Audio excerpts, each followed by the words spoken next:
the fans, the Astros fans now coming by to say hello. Hey guys, everyone say hello.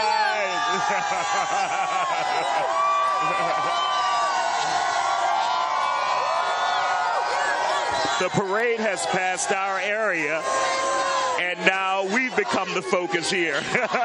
Well, really what it is, everyone is so excited to just be here. They now Are you guys having a great time? Yeah. And you can see now that they've released and allowed people onto the parade route, it is just an ocean of fans behind us. And on the other side of your screen, you see the parade still going. Some people still getting their first look at the stars of our 2017 Astros team, our World Series champions. And it just never gets old saying that. Absolutely not. Now, the parade lasts about 28 to 29 minutes, about 30 minutes.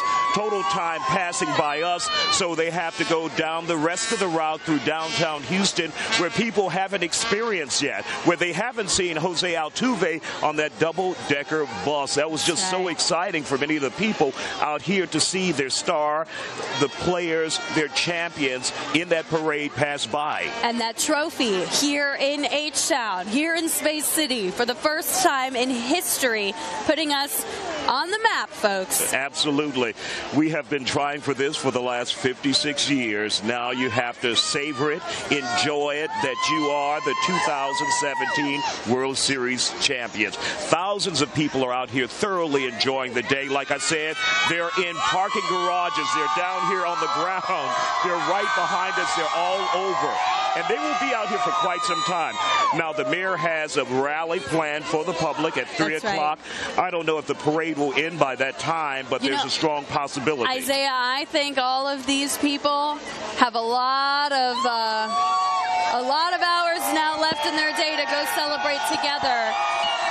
And you're looking again here on your screen at some of those players are Houston Astros, Dallas Keuchel, Carlos Correa, George Springer, MVP, the man that Sports Illustrated predicted would be the guy behind our 2017 World Series win. And lo and behold, he did it. It's incredible. I never thought I'd see this day in the city of Houston, but as you said, Jim Crane built a franchise where he nurtured the players, and he wanted to get them there, and it took time, and finally we're there. And the people here are excited about it, right, guys?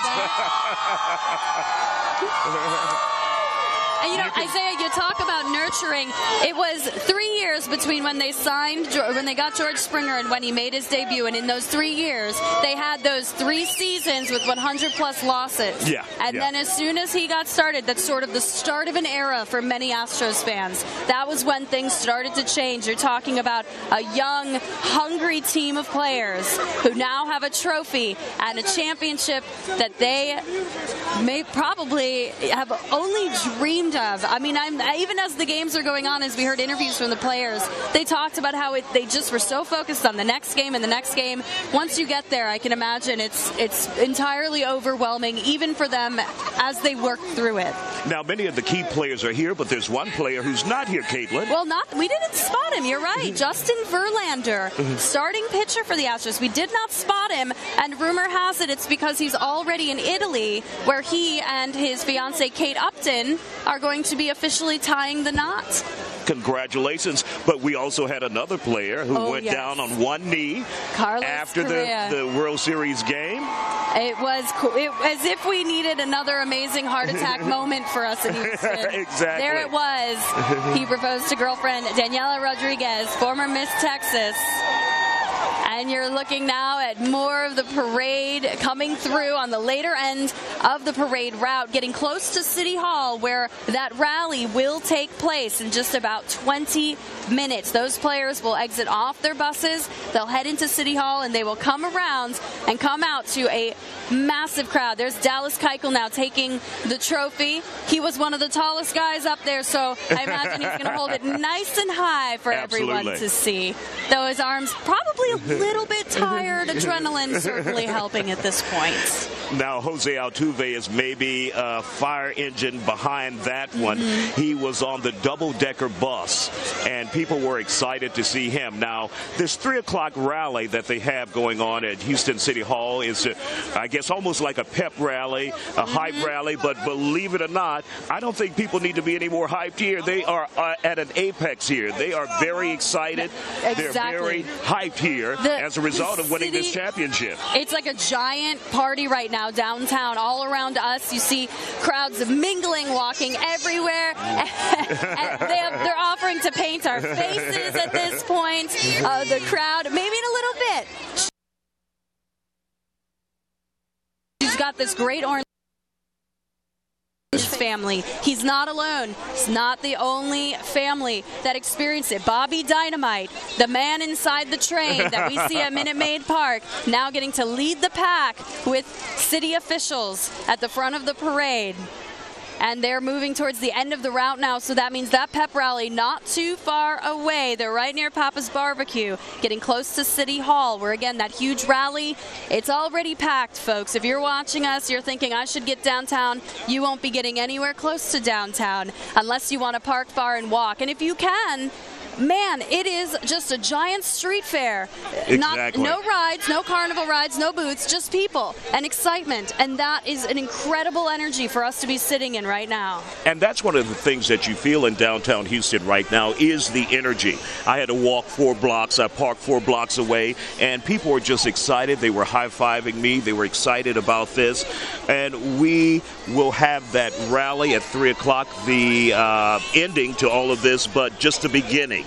You know, a great season for the Houston Astros, taking the World Series, which is something we've never done here before. And carrying us. We will hear from Mayor Sylvester Turner at that rally. And he has talked about how they've carried us through a summer that was unprecedented as well in terms of what the city went through, the need for everyone to come together, and the whole world looking at Houston. We had the Super Bowl where everyone got to say, hey, that city sure knows how to throw a good party, a good game.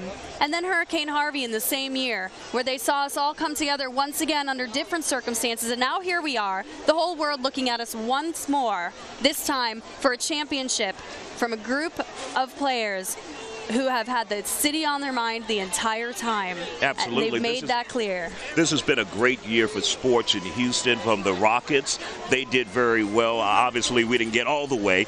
And then we're still waiting on the Houston Dynamo to see what they're going to do. Playing in the championships Exactly. as well. So it has been great. But the ultimate has been the Houston Astros. Now the players are turning onto St. Joseph, where they have extended the route, and I'm sure the crowd there is very excited. Very excited to see the crowd them. here excited as well. They did. They extended the parade route because the fans started pouring in, and there were too many. They could not fit everyone close, so they said, well, let's add a couple blocks and make it possible for more people to get a little closer. Do you hear the chants? It's been nonstop, and the parade finished where we are about 10 minutes ago, and they're still here chanting. Yeah. There you see more players. Reddick not in his American flag Speedo. He opted not to wear that. He said he'd have to think about that, and I don't think he... Brian McCann there on Houston Ladder 20, the Houston Fire Department. Jake Marisnik, Derek Fisher, Evan Gaddis, Tyler White up there. American flag Speedo. He opted not to wear that. He said he'd have to think about that, and I don't think he... Brian McCann there on Houston Ladder 20, the Houston Fire Department. Jake Marisnik, Derek Fisher, Evan Gaddis, Tyler White. Evan Gaddis, Tyler White, Mike Fierce. Mike Fires out there as well. And you can see they're hot too. It is a warm, beautiful Houston day. No rain where we are. I know it was in the forecast, but it's shining. And behind them, Harris County Judge Ed Emmett, and he is there. At the front is Mayor Sylvester Turner. At the back is Harris County Judge Ed Emmett. Getting to join in and be part of this experience. And as you see, some of our men and women in uniform joining them, not only for safety, but also getting to be part of this celebration. It is quite the celebration right now. Music is playing where we are all along the parade route, not just from those marching bands. It's just sort of emulating from the crowd. Exactly. They're having a wonderful time out there right now. Many of them are behind us, and we are chatting with many of them back and forth. But they're having a good time. And that's what this day is all about. We don't have a ticker tape parade here in Houston. We have a Houston Strong parade where people are thoroughly supporting the Houston Astros, celebrating all of their abuse and anxiety. He said he was done with baseball. He ended up working some odd jobs. He was a janitor. He was a valet. He was a ski lift operator in Colorado. He eventually was begging for food in New York City until he finally made the journey to California. He drove out there for spiritual guidance and to find himself. And after doing that, it's very hard to get back into baseball when you've left. But he was able to get back in, and now here he is, drafted in 2010 by Atlanta, traded to the Astros in 2015, and now a champion with the Houston Astros, scoring a solo homer in the fourth of Game 7 against the Yankees in the ALCS. He put the Astros on the board, had his moment, which as a catcher, they don't necessarily expect you to have those big moments at bat, and he sure showed up and had his moment in the spotlight, and he's continued to play hard and be an incredible member of this team despite his background and what he's been through. And an inspirational story. Incredible. Enough to motivate someone who may be having as just a difficult time themselves, but this would get them on the right path. There are those shooting stars. Once again, a reminder, they have auditions coming up November 11th, I believe. Check the Astros website if you think you could be one of the hype girls for the Houston Astros. If you want to be going to games, getting paid to do it, man, it's a nice way to go to games, I'll tell you. This would get them on the right path. There are those shooting stars. Once again, a reminder, they have auditions coming up November 11th, I believe. Check the Astros website if you think you could be one of the hype girls for the Houston Astros. If you want to be going to games, getting paid to do it, man, it's a nice way to go to games, I'll tell you. And there you can see more of the players, those buses, that bus there that you see with players' family members, many of them freshly married, young couples. We saw the babies. They had their children with them. And that was the bus that Altuve was on. He was on the Astros Family and Friends bus. He was on that double-decker. He, a recent daddy last year, had his first child. So congratulations to him. And we know that a number of the players have had new little ones along the way. We also spotted Lance McCullers and his wife, who is a good friend to the Isaiah Factor Uncensored. He's been on before, and he's a lover of pets, especially dogs, and he has a foundation and a campaign where he's always trying to help dogs and animals in the community. That's right. That's right. We saw Marwin Gonzalez a little bit earlier, who during playoffs, his wife Noelle had a baby boy, so he's got a newborn at home, and now he's here celebrating. What a first couple months first month really in the world for that little one to see Daddy become a champion. So congratulations to Marwin. So there you see more of the players standing up there, getting to be a part of this experience and just you can see how they're just soaking it in. McCann there, everyone. They see a little one there on his shoulder. I mean, so many of the family members, they got them right close. It's a family affair. And again, that's the family and friends of the Houston Astros there. The wives, the family, the fathers, the mothers, the proud aunts and uncles who've seen little children who love to throw baseballs around in the yard. Absolutely. Work hard and grow into the players who can win a championship. The base, their support as they're traveling around the country. They hold it down here in Houston for many of the players, making sure they have a home to come to, a happy home after working so hard on the road as players for the Houston Astros. And it's difficult when you are traveling as a baseball player, your head is in it, and then you come home during the off season, you still are thinking about the game, you're still preparing, and these families support them through every step of that process. It's a beautiful thing to see because they're Houstonians, many of them living here, being part of our community, contributing. It's really incredible. Parade of Champions going on in downtown Houston, and of course scheduled at 3 o'clock there will be a rally at Houston City Hall, and of course Mayor Sylvester Turner will be leading that rally along with the players and elected officials. So if you guys still haven't made it down here, it's going to be very difficult, but if you can, you want to get to City Hall at 3 o'clock. That's where that public rally is. Now the parade, the entire parade route will take about 30 minutes to pass you up. Right now you're looking at some of the participants in the Parade of Champions in downtown Houston. They're passing Papa's Barbecue. They're moving closer to Houston City Hall, which is right there on Bagby. And that's where that rally will be.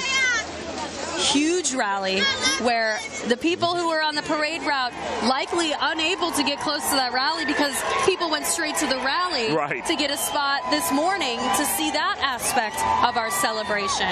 And there are tens of thousands of people who are coming through. You can see Air Orbit coming through, a little bit coming through as well behind That's him. like a big bobblehead Orbit. Yes, he's energized. Through.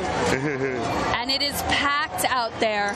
The crowd coming as close as they can, trying to get a look at the players and all of the Astros, not only the players, but the management, the cheer teams of the Houston community who have been out here, the marching bands, trying to see all of Houston pride on display today. And making sure we're safe. Houston police officers out there on the route. I had a chance to speak with the Houston Police Department this morning on my way here. They said they would have officers who are visible and officers in plain clothes to ensure the safety of thousands of people along this parade route. As we said, thousands of people are here. At some point, people were in parking garages on top of buildings, looking out windows. Any view that they could get, they were doing it here in downtown Houston. Caitlin. That's absolutely right. Those players still making their way around the end of the parade route. You can see just how many people are out here, tens of thousands. We don't have an official count, but they were certainly planning for a full house, and they got it starting from early this morning. People out to see the 2017 world champion Houston Astros, who for the first time have brought home that top title to the city of Houston. Absolutely. People are still allowing it to sink in that we have this championship after more than 50 years of the Houston Astros. Finally, we have the trophy right here in the Bayou City. Or we have the bragging rights. And already people are looking forward to next year. Can we do it again? Can there be a two-peat, three-peat? But one game at a time, one game at a time. I don't think my heart could handle it.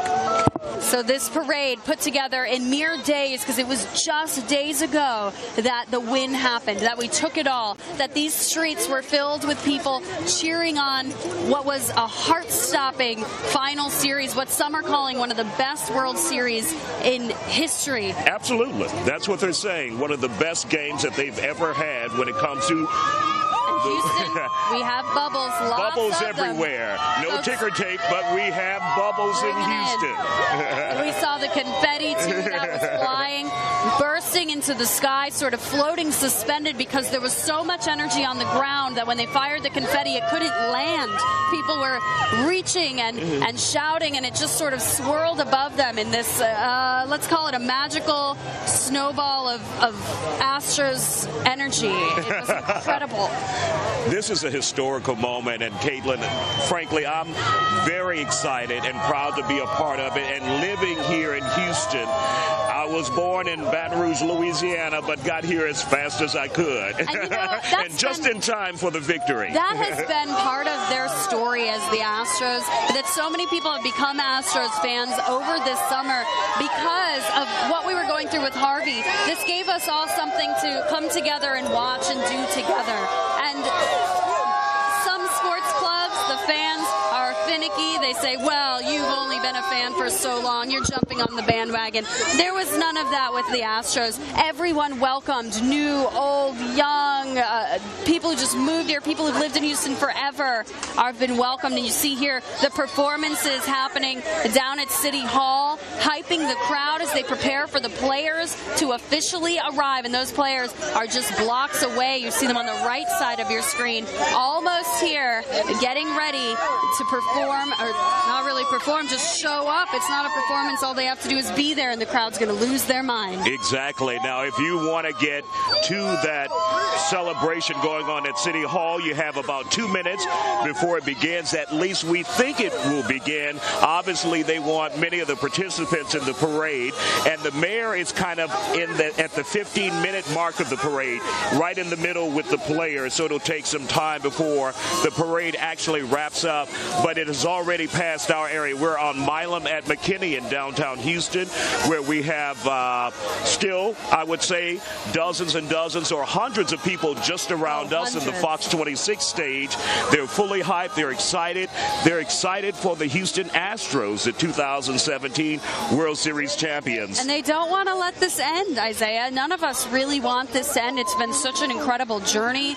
We've learned so much about one another in the city as we've met these players, as we've heard stories of the people who are involved with the Astros, the fans, and what they went through, and yet still watched the games and supported their team. You can hear the Houston Strong chant behind us. We have heard that consistently all day out here, and I think people just kind of hanging out, not wanting this hype to end. Oh, absolutely not. And Houston Strong, that's something that we all coined that phrase after Hurricane Harvey, showing that we will endure, we stand together despite the adversity that we had all just gone through. And then to have this championship and this trophy brought back to Houston after such a tough year in the city of Houston is just mind-blowing, and I guess a testament to the resilience of this city and the people of this city. 2017 is going to be a year that people of Houston will talk about for a long time. We thought the Super Bowl was on its own going to make 2017 a memorable year, and that seems so long ago now. And that was the last time we had big crowds out for sports. But then with Harvey, with this World Series, 2017 is truly one for the record books. People are going to be talking years from now and remember these moments, tell the stories of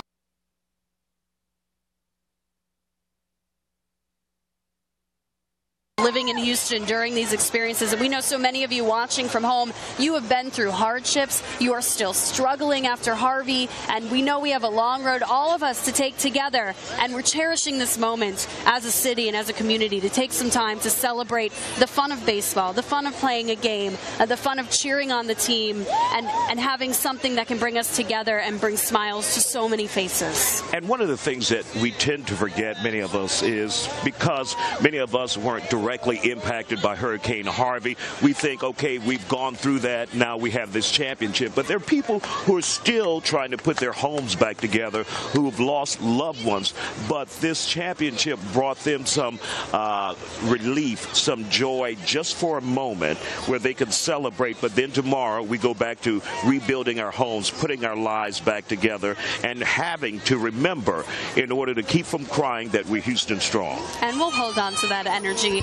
The marching bands are here. Everyone is here in downtown Houston, it feels like. Now, I know a lot of you watching from home, you might be near downtown. You may hear some of this energy echoing out of downtown. It is so loud. The cheers so energized as this passes through that it's likely people were hearing this for blocks, Isaiah. I just can't imagine anyone got any work done in downtown today. If you were in your office and you were trying to, I just can't imagine. You get extra credit if you accomplish something while this was going on.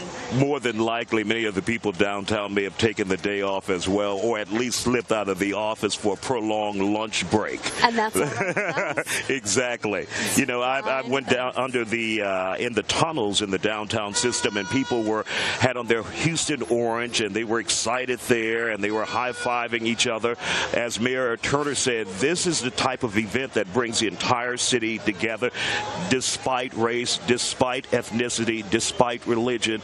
This is something that will bring the entire community together. As you can see, the parade is still snaking through downtown Houston. They extended it. They didn't. I'm sure they expected thousands of people, but not this number. We're talking about tens of thousands of people. Unbelievable sight. I've never seen anything quite like this. You know, in the postseason, 24 of the 27 postseason home runs came from home players who weren't traded to the Astros, but who were raised up within the Astros system, which is a big part of owner Jim Crane's philosophy when he took over. He wanted people to come into the system, players to come into the system and become Houston-raised Astros. Now, of course, our minor league teams are all over, Corpus Christi and so forth, but for them to be part of the Astros family, and he's also very focused on fans, very much looking at bringing everyone in. It's not just about the ball game. It's about the bigger picture and the bigger energy, which is what we're seeing here today. That energy was displayed clearly when some of those players who are in the Astros system passed by on their floats, on the fire trucks, on the double-decker bus. And, I mean, it's just a lot of excitement out here. Right now, we're going to go to Sally McDonald, who's live at Houston City Hall. Sally, what's happening over there? Oh, this is the biggest party Houston has ever seen out here. These fans have kept their energy up all day long, and they are going to get loud and proud one more time when the Astros players and the organization takes the stage in just a few minutes. These folks are Houston strong. They are Houston proud. You can see they're decked out in their World Series championship gear. Many of them brought the front page of the Houston Chronicle on the day we won with that big headline that says champ. They've made their own sign saying, "Thank you, Houston Astros. World Series champs, you brought it home." This is the first time that these fans will actually get to see the players and see the team and say thank you since they won the World Series. So this is going to be such a special moment for these fans and, of course, for the team. We expect the team to make remarks about how they could not have done this without all of these fans here. We'll hear from Jim Crane. We'll hear from manager A.J. Hinch. We'll hear from a number of the players as well. We think that we're getting very, very close. These fans have been so patient out here in the heat all morning and now into the afternoon. Not a single one of them has left. They are in this for the long haul. This is what they have been waiting 55 years for in some cases. You've got some younger fans, of course, here too, and some bandwagon fans. There's always room on the bandwagon, right? We saw some crowd surfers out here earlier. They started playing Living on a Prayer. That's always going to get the crowd surfers to break out. And people have their cameras out. Trey the Truth and Bun B, huge Astros fans, very well-known rappers in our city, are here as well. And I hear that Billy Gibbons, musician and guitarist for ZZ Top, will also take the stage and give a performance to remember. Now, it's so packed here on the media stage. What you can't see behind me is that this sea of orange extends well beyond this area in front of the stage. In fact, it goes blocks and blocks. Everyone who is on that parade route trying to make their way over here now, a lot of folks actually have even gotten into the reflection pool outside City Hall. You can see some of that video and pictures on my Twitter and Facebook from that. There are huge, large screen TVs set up, so no matter where you are out here, hopefully you'll be able to see what is going on the stage here. So this is going to be a huge party. It's starting any minute from now. We'll send it back to you and be sure to bring you the coverage from the stage when it happens. All right, we're all excited, eager to watch and see those players step up, to hear from the team, from the management, from the city. And I know a lot of people still out here, not even down at City Hall, feeling like they're still part of a huge party. Absolutely, and you're looking live now at some of the parade routes, still very active. The parade takes a total of about 30 minutes to pass a certain crowd, and of course, we're still waiting on them to arrive at Houston City Hall at 3 o'clock this afternoon. afternoon. As you can see, as I told you, people have been standing on parking garages, looking down, enjoying this parade. It's something that Houston has wanted for years and years since the Astros began 56 years ago. And those fire trucks are where our players are on top, standing, waving, cheering with the crowd. Of course, that front truck has the trophy on it. MVP George Springer introducing it to the crowd at the start of the parade, passing it around to fellow players. Looks like Carlos Correa lifting it up now. The crowd cheers. The National Association for the Advancement of Colored People, NAACP, sent out a press release just yesterday paying tribute to George Springer, saying his grandfather was a local president in the NAACP in another city, but they wanted to pay tribute to him as the MVP of the 2017 World Series championship. So they sent out that press release yesterday acknowledging Mr. Springer. And speaking of a champion, George Springer, known for having a stutter, something he doesn't hide necessarily. He's not only sort of embraced it, but he has a foundation, the SAFE Foundation, that works in Houston with other young people living with speech impediments, working with them to help them find a way to be comfortable and to be confident. And that's something he is. We see him do interviews. He never hesitates. And he's such a wonderful figure in the city of Houston as a role model, not just for his athleticism, but for his confidence. And so you see him there holding up the trophy, and now you see this is live. He's hyping everyone up. Mayor Turner there in the front, joined by the players. You see Dallas Keuchel there in the back with his beard. Look, even the players pulling out their cell phones to take exactly. pictures of the video. This is a moment that they don't want to ever forget. And, of course, they're headed to Houston City Hall, where that rally will soon take place. Obviously, it can't begin at 3 o'clock because they're still on the floats, on the fire trucks. And, of course, Mayor Turner has to be there to kick off that rally. It's his rally along with the players and the people of Houston. So we're excited about that. This is just an unbelievable time, something that the city of Houston has wanted for years, and now we have it, and now we're celebrating it.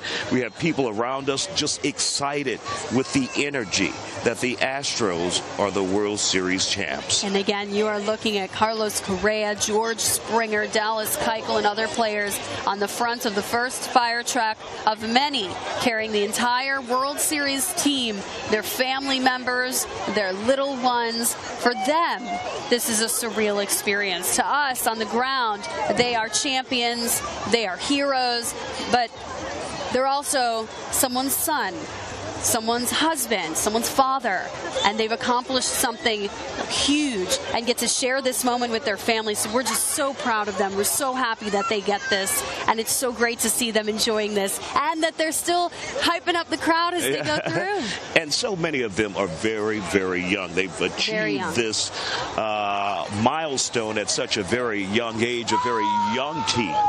Alex and Bregman, it looks like Carlos if we're Correa, looking at that live picture, there's some confetti. Yes, there's been plenty of confetti, that's for sure. We have seen it bursting out into the streets.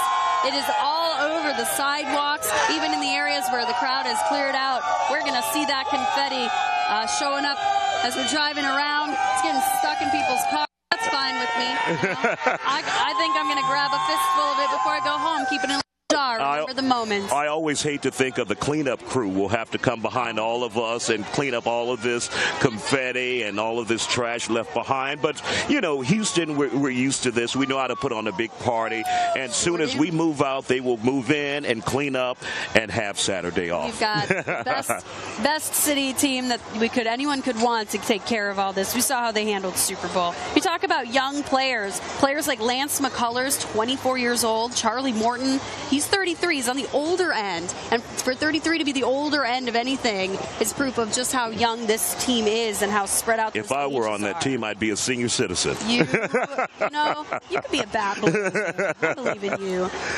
And you're watching, again, the Parade of Champions 2017 World Series winners, Houston Astros. First time in franchise history in 50-some years that this team has been part of the Houston community. And now this is a culmination, a major celebration in the city of Houston. Many people took the day off. Many people called in sick.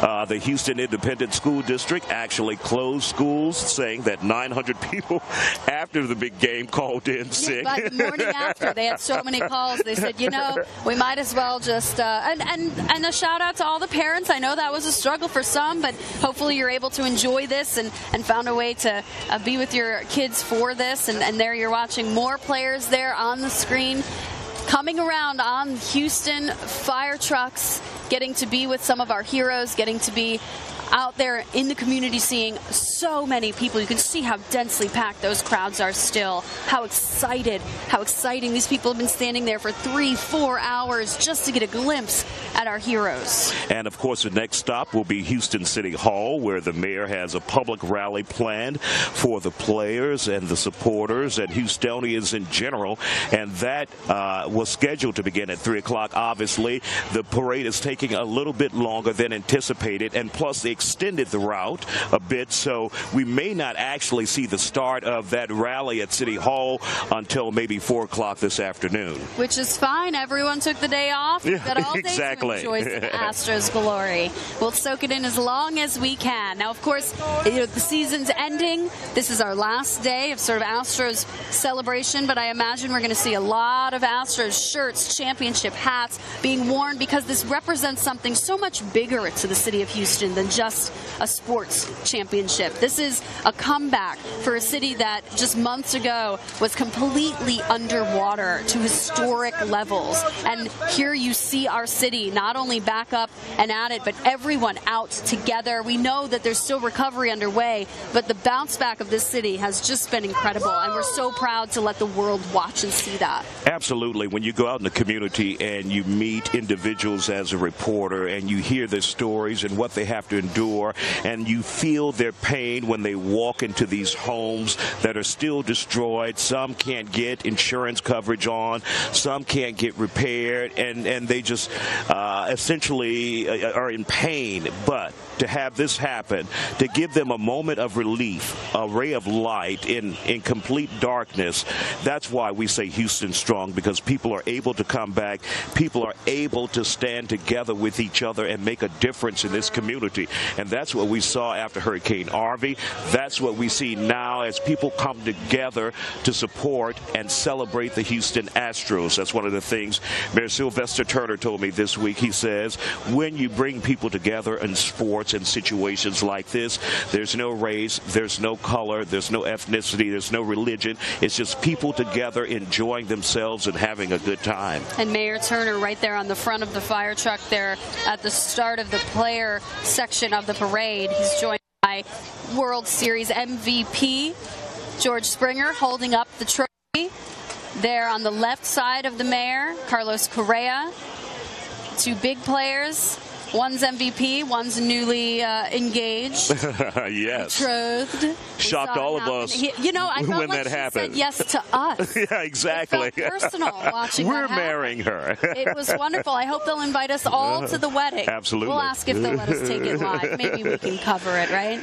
Probably. Hey, we talk about a young team. Also young, Reed Ryan, president of the Astros, among the youngest presidents in the Major League Baseball world right now, and still such a great leader, fan focused. He's the guy who opened up Minute Maid so that the batting practice could be something that fans could be there to see on game day, wanting to give us the experience of being closer, getting to know our players, which is what has made Astros fans so attached, so close to to our team, is how they just feel so accessible. They're so relatable. They're so friendly. Every time we've gotten to talk to them during the series, they've been nothing but down to earth. Absolutely. I mean, it's something simple like that when you give the fans accessibility to the players. They feel like they're invested. They're a part of the team, and that's why the support base for the Houston Astros is just simply so strong. And when you meet these young players, you don't get the celebrity status. They're just like regular people. They'll chit-chat with you.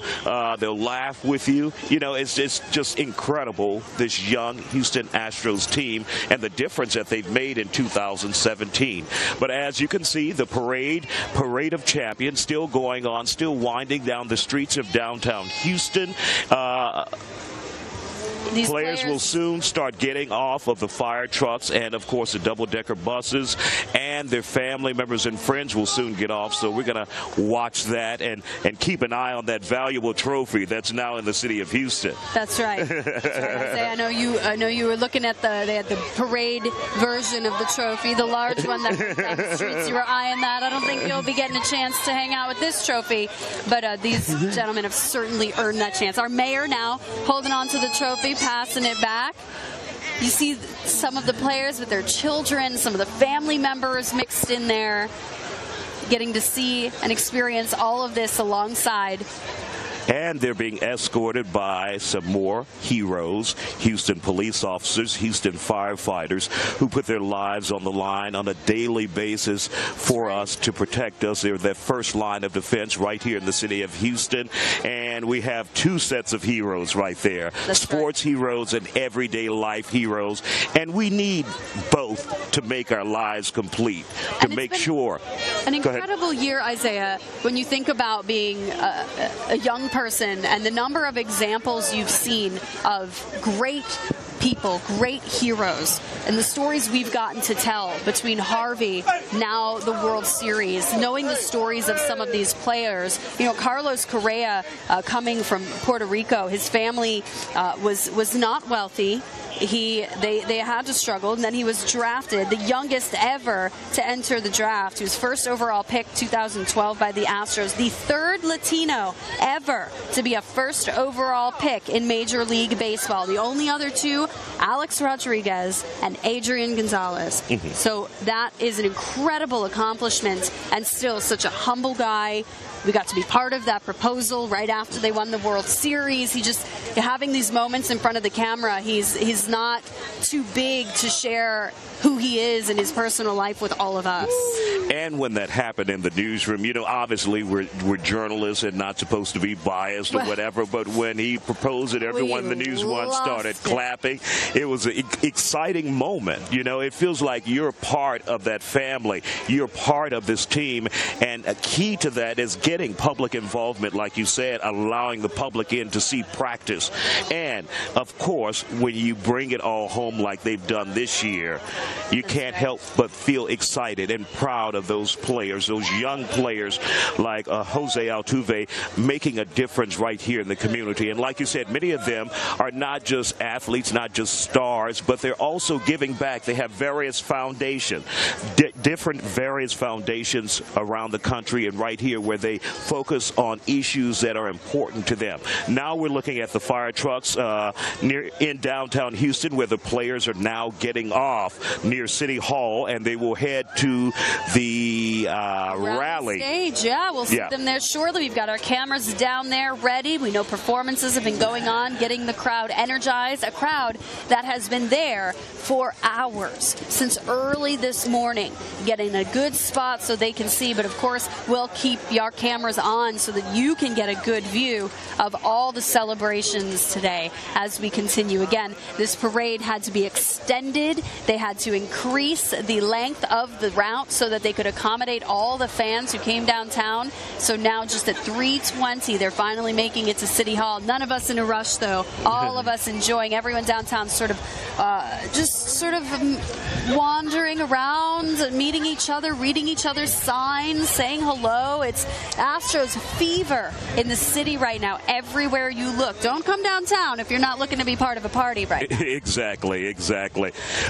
When I arrived downtown, I was kind of shocked, though, the sticker price of parking, $30 to $40 to park downtown. Of course, this is a major event, and people want to make their money. Somebody's going to make some money downtown. But obviously, thousands of people are down here. They're thoroughly enjoying this. This is a moment in time that many of them will never forget. I won't forget. I will not forget. It's not every day the baseball team in the city you call home become World Series champions. And it's not every day that a city comes together the way that Houston has, not only through Harvey, but then when this all happened, it just felt natural for all of us to come together again. We knew how to do it, and to be at some of those games, we had the privilege of being there. It was incredible to be out at watch parties, to meet other Astros fans on the street, throwing up high fives. To be part of this has been truly amazing for a city that just years ago suffered 3 years that made them what many called the worst team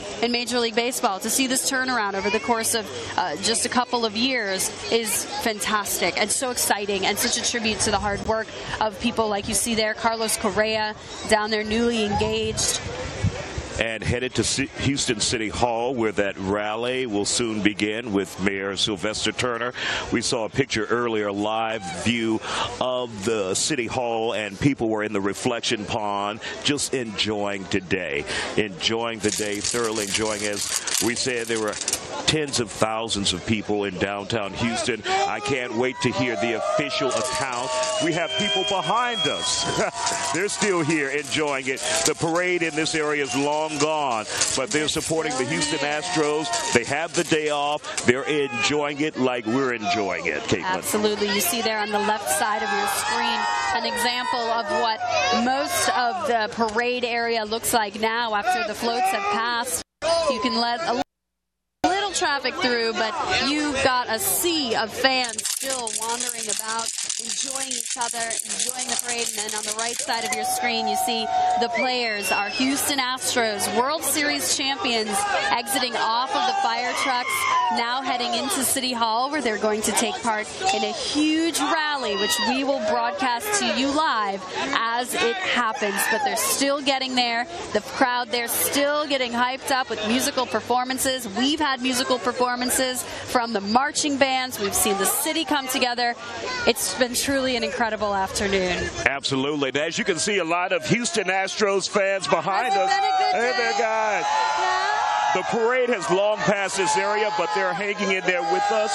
They are thoroughly enjoying this. Many people have the day off. Kids have the day off from school. Many businesses have closed to celebrate the Houston Astros and this 2017 World Series championship. Just unbelievable. Unbelievable. Yeah, you have to pinch yourself when you say it. A little bit every time. And so even as we wear the hats, as we all come together, the party's not over. The rally's going to happen minutes from now down at City Hall. The players just arriving there. Again, you have been watching the parade. We have been so excited to be your World Series station, to bring you all the games leading right up to the big moment where they took it all.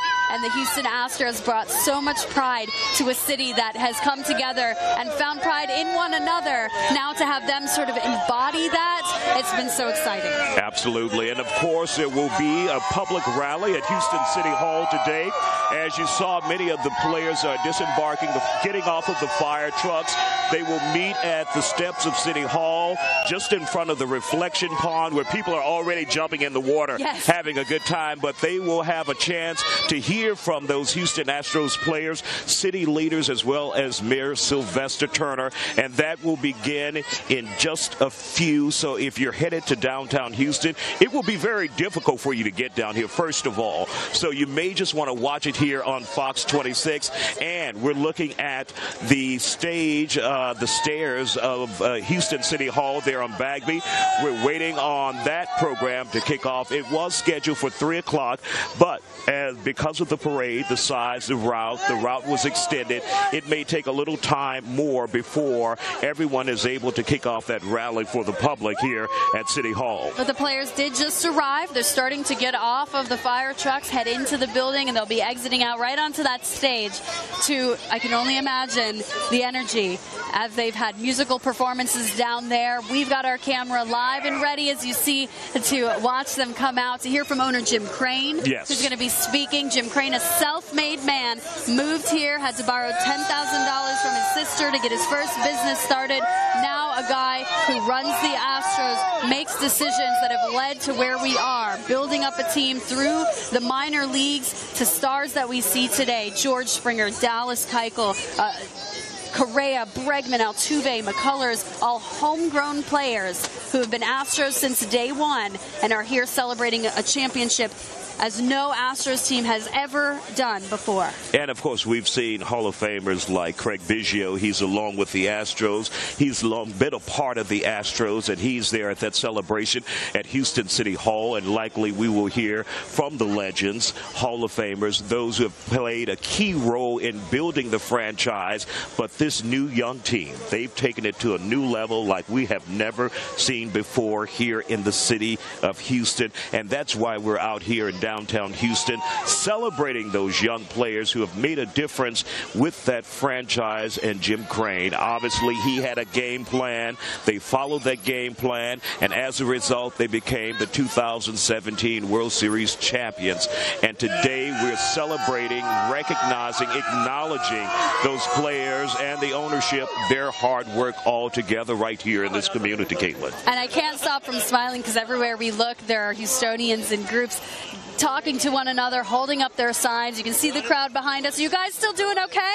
Yeah. Yeah? Yeah. They're not tired yet. And they've been doing this for every World Series game. You know these are super fans on your screen. And right now you're looking at a live view from Sky Fox of the players walking into City Hall, where that pep rally, put on by Mayor Sylvester Turner, will soon begin, open to the public. If you're already down here, just head towards Bagby Street and the City Hall building where that is going on. All right, we're going to go to our Sally McDonald, who's there live right outside the rally with her camera ready. Sally? All right. I think we're going to have that Houston song one more time, y'all, because we love Houston.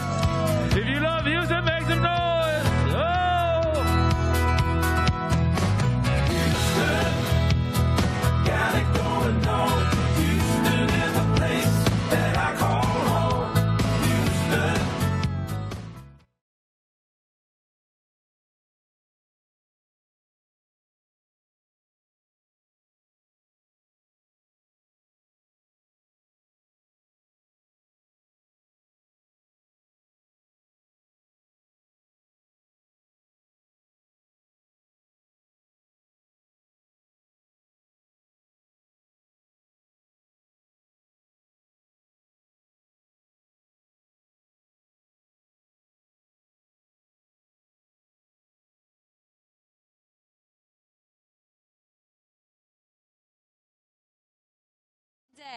And so everyone waiting, eager to see the celebration begin as the mayor makes his way through City Hall as we speak, bringing those players up to the main stage.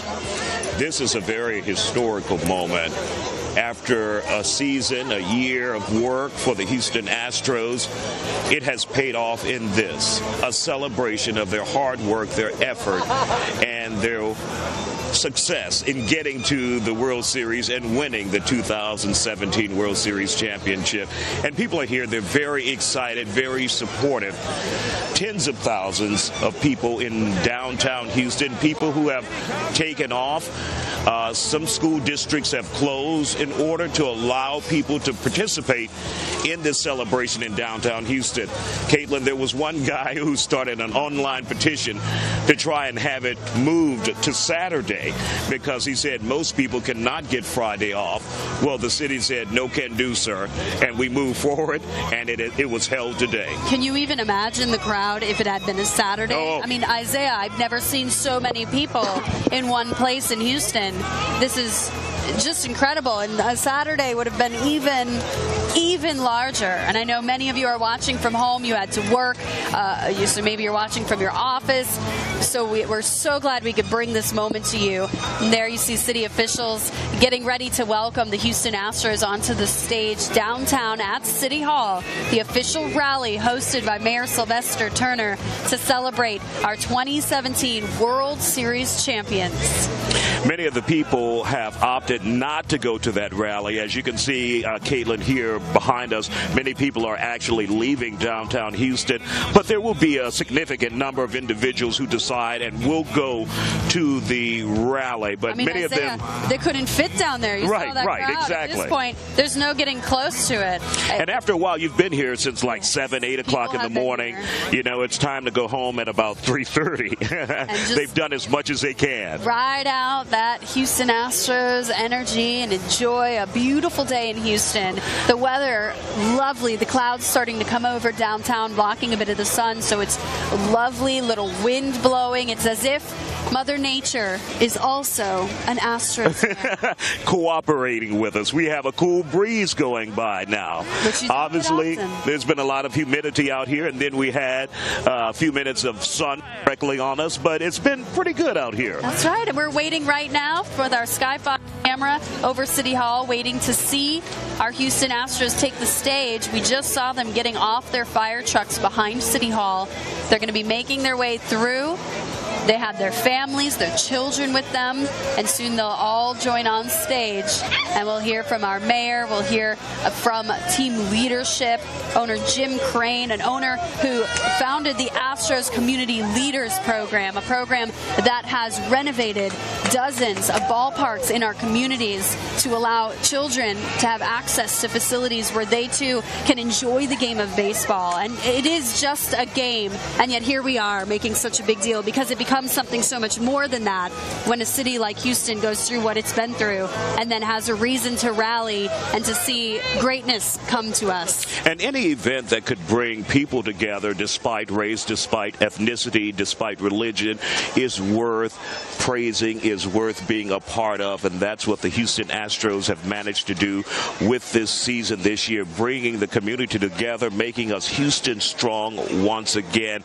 I mean, this is a very young team, a team that came together and made a difference and took the trophy, brought the trophy back home. We're looking at the stage. We see Houston City Councilman Michael Kubaj, Mayor Turner up there. We're looking at other city council members.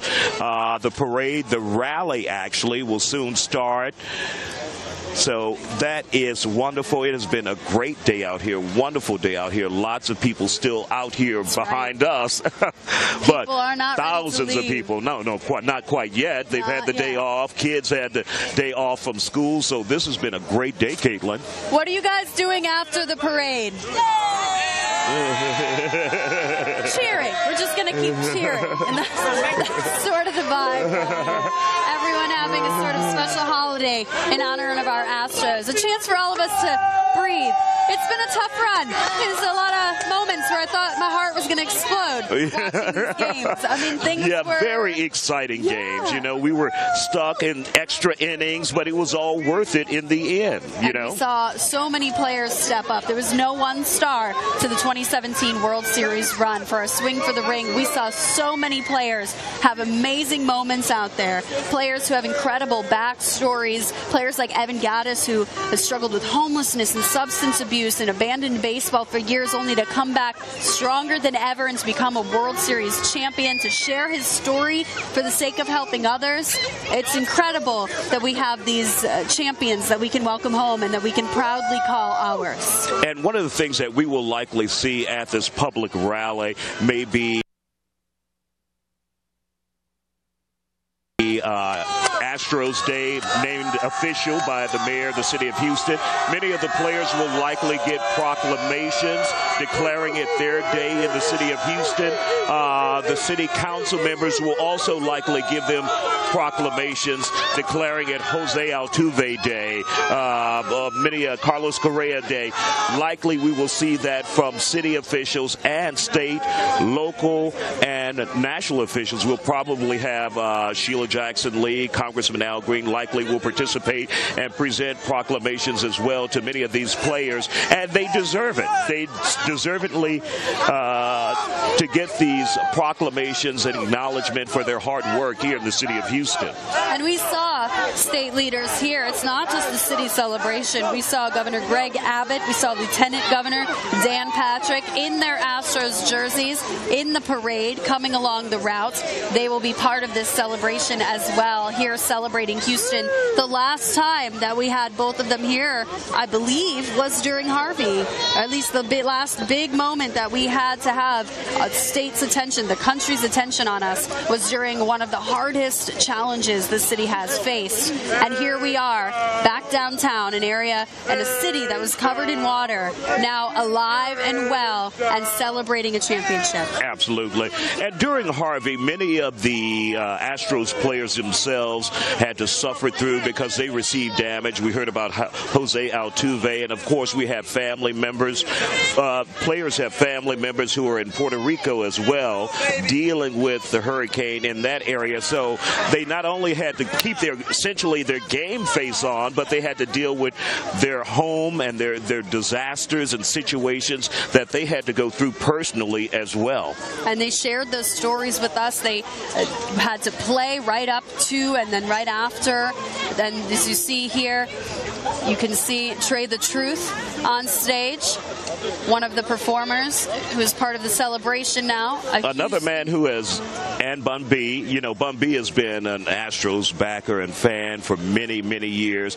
Trey the Truth has just done amazing work in the community after Harvey. I remember the day that he realized just how bad it was. He gave me a call. He hit the ground running, and he hasn't stopped since. They have been out there making sure that they give back to the community, raise money in the community, provide for those who have suffered through Hurricane Harvey. And, of course, Bun B has been doing the same, working with Trey the Truth as well. Bun B has been a diehard Astros and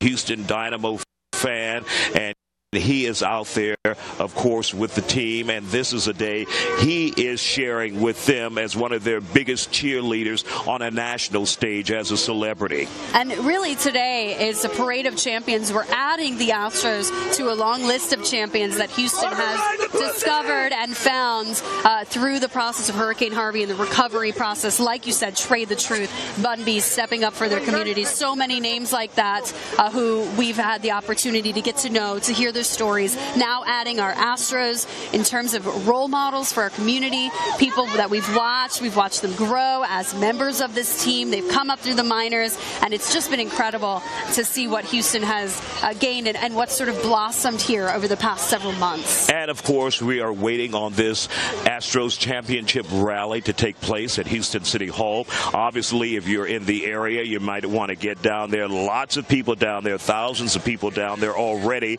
near the reflection pond downtown, thinning out now as a result of the parade route ending. They extended it initially, but now because the parade route is over, many people are leaving. Some are headed over to the rally. Others are headed home or to other places in downtown Houston. But there was an incredible turnout here in downtown Houston. I've never seen this many people in the downtown area in my 16 years in Houston, and they were not only on the streets, but they were from parking garages, on top of buildings, anywhere that they could spot the parade route and see their Houston Astros, the 2017 World Series champions. Then they were there, and the atmosphere here was just electric. People were excited. People were high-fiving each other, having a good time, and there was a sea of orange out there. Everyone had on their orange or their Astros hat, whatever. Yeah, exactly. It was incredible, and you still see the confetti on the streets. We're just a little ways away from City Hall where we're sitting on the parade route, and we could hear the cheers just now from the crowd over at City Hall. You see here the crowd waiting eagerly because the Astros players have arrived at City Hall. We watched them just minutes ago getting off of the fire trucks, heading into the back of City Hall and preparing to enter through and come to the other side where that crowd is waiting, where that crowd is going to get to see for the first time, because they've been waiting for a while, first time getting to see their players since they've come home from Los Angeles as World Series champs. And I will say, even if you cannot get close to City Hall because the crowd is very thick and it's going for blocks, if you come downtown today, if you want to throw on your Astros gear, if you're getting close to heading home from work in a couple hours, throw on your Astros hat, your Astros t-shirt, come downtown. You will find restaurants and bars full of Astros fans. If you want to be part of this energy, it is far from over.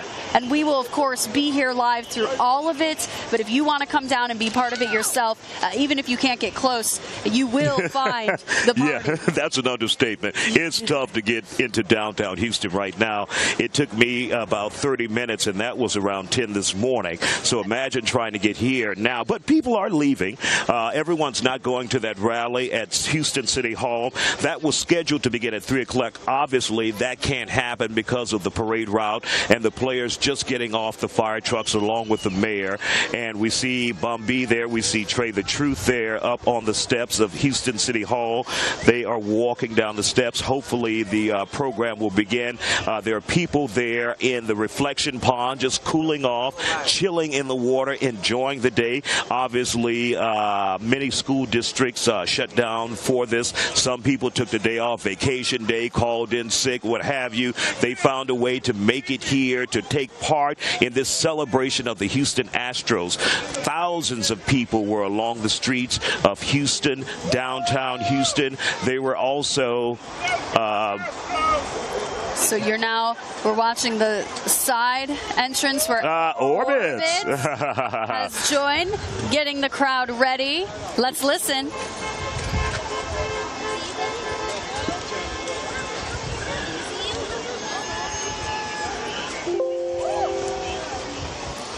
If anybody Orbit's knows, on stage. Knows how to do it, it's Orbit. He will get the crowd hyped.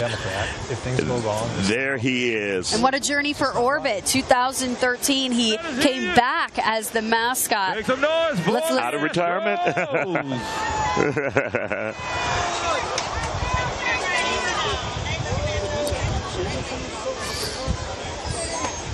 The shooting stars there joining him on the side of the stage. A reminder, if you think you could be a shooting star, if you want to try out, they have auditions coming up in November. I believe it's November 11th. Check the Astros website.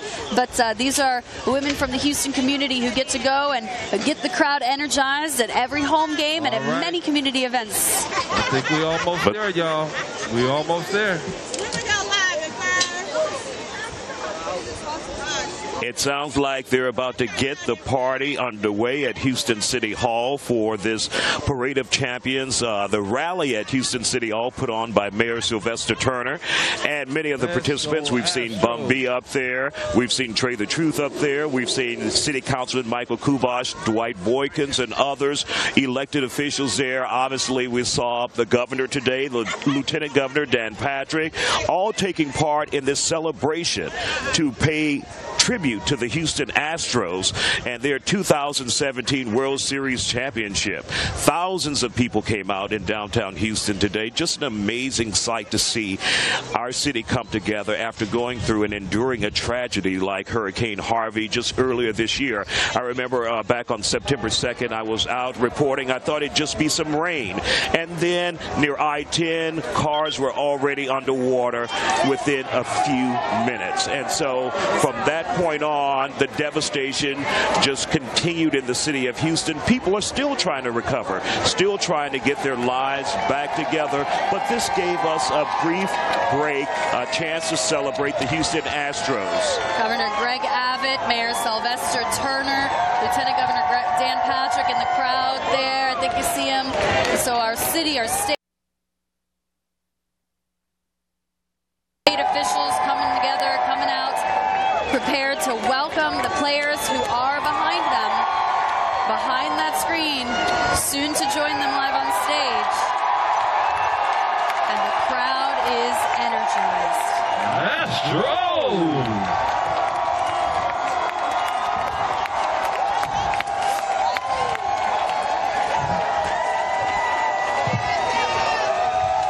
Orbits with the flag, championship flag. Doesn't that feel good to see? Thousands and thousands of people downtown right now in the crowd watching this, waiting, and of course so many of you joining us here to watch it live as we bring you the official rally for the Parade of Champions, the 2017 Houston Astros World Series champions, finally home again. And Houstonians came out to pay tribute to them. Thousands of people lined downtown Houston streets, from buildings to parking garages, out the window, from bubbles in the air to confetti on the ground. We've seen it all here today.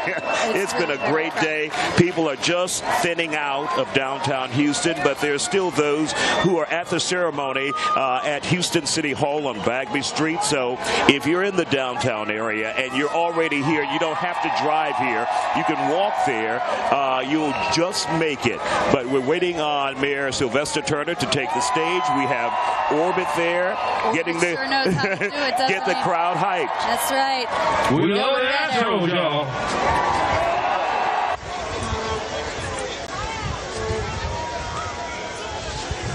Again, the Orbit and the shooting stars on stage, our city officials behind them, our governor, our lieutenant governor, our mayor, all on stage. The only thing missing still are Houston Astros players who are in City Hall preparing to come out and be greeted by a city that is so eager to say hello. Absolutely. This has been a great day, and likely this will culminate with proclamations for many of the players and the team and the owner declaring it Houston Astros Day in the city of Houston. What else would today be after they brought home the championship trophy, winning the 2017 World Series? This organization, these players should be proud of what they have accomplished this year, and they have lifted the spirits of those who call Houston home after going through such a tough time with Hurricane Harvey. Obviously, people are here to support them. Like you said, the team made simple changes that made people feel like this is my team, like I'm invested in this team, by allowing the public to see them in practice. That makes a difference. Opening it up so people could get into the ballpark, be part of the experience, getting involved in the community with the Astros Community Leaders Program. All right, everybody, we're still a couple of moments away from this rally starting. We're going to take you out to Phoenix, where we're getting a possible update on a Valley missing woman. Everybody good? Thanks, Chief. What does it look like? So thanks very much to the media for coming out. What we have here is we have law enforcement entities and agents really trying to exhaust every effort possible to do what we signed up to do. And that's actually to bring someone to justice, to really just exhaust every effort possible in looking for Christine Mustafa. I do want to say thank you so much to the superintendent of this facility, John Gilbert, who has been amazing. Our partners, we couldn't do this without our partners, everyone from fire to businesses to folks who are willing to bring out food for the workers. But the great thing about seeing what I saw today is the heart and soul of law enforcement and the community coming together as one. We have volunteers who are out there. It is hot. It's not the best of conditions whatsoever, but every person has one goal in mind, and that goal is to really exhaust the efforts, bring someone to justice, and just do what's right and what we all signed up to do. So fortunate to be here, and thank you all so much for being here also. Sense of optimism. You're about 2 weeks into this now? So this is the second week, and it's very encouraging to see the spark of hope that those employees have. And I think you all can see behind me that there is this banner and a sign given to us or shown by Christine's family, just with hope. The hope that we will find things, the hope that we will bring this to justice. And what I love is the tenacity that I see on the faces of the men and women who are out there physically, manually going through debris just to really find something. I know that they've been working painstakingly. This is very arduous work. Can you talk about just mentally and physically how wearing this has been? So the mental and physical side, so if you think of it, they're in full biological suits. It's been extremely hot. As we know, this is November, and it's something 70, 80 degrees. They're sweating. They're having to comb through debris with very heavy devices. It is true manual labor, but they keep the hope by being reassured. There are photos and different photographs of Christine in the facility just to kind of give them that little charge that they need. They do take regular and periodic breaks too, just so we're not burning through people. But again, every person who's in there is a volunteer, so they're not made to be here whatsoever. And I talked to the supervisor, Lieutenant Shane Dissatel, who's in there, and he's been out here for 2 weeks. And so I said to Shane, I said, Shane, what makes it okay for you to keep coming back out here? And Shane said, hey, boss, this is what we do. So it's that heart, it's that passion to serve that makes me so proud to be the police chief. They talked about a 9-week time window that Could they're be. going to work in. Is that still, is the initial strategy and plan, is that still in place? Any changes to that as you've gone into this? So no changes. We're still planning on the 9-week schedule. But again, it is hardcore manual labor in the worst of conditions. We're really trying hard to really increase the heart and spirit of the people who are working there, which is one of the reasons why we came out today, just to look for ourselves, to see for ourselves, to talk individually to each employee, and I'm really glad we did that. I know that some of the friends and family members have been bringing by food and Yes. supplies. What does that mean for these workers? Oh my goodness, it means the world to them. It actually shows that their labor isn't in vain, that there are really people out there who are really hoping for the best for Christine and her family. And then from the legal side, really getting that evidentiary information that we need to really tie this case up. The area that you're searching is, if I remember correctly, is about 120 feet by 500. So I'm not sure about the dimensions, Okay. but I'm looking at Alan. It's a good size landfill area and search. And what I love about the partnerships with the landfill facility itself, they keep having to bring in trash, and so they're having to restructure their whole entire operation to make sure that we're still able to have this search. So you talk about city partnerships, that's city partnerships at its best. Do you know about how much of that area has already been gone through so far? And I'm not really sure about that, so I'll have you get with Alan later on that. Thanks, Megan. Do you know How about the volume of effort? How many volunteers are we talking about? How many hours are we talking about? How much Really good volume question. of trash have they gone through? So it's Monday through Friday, they start in the wee hours of the morning. They're going to have to go back and do one more cycle through there. So this is about, 2 or 3? So they're out there 8-9 hours every day. For the last 2 weeks, we have about 30 people out there on any given day. But again, I really want to stress we have volunteers. We're not forcing or making anyone do this. We have volunteers who are willing to come out from Gilbert, Mesa, you name it. We have law enforcement entities who are willing to give us bodies and people and resources just to assist in this effort. So we're really blessed.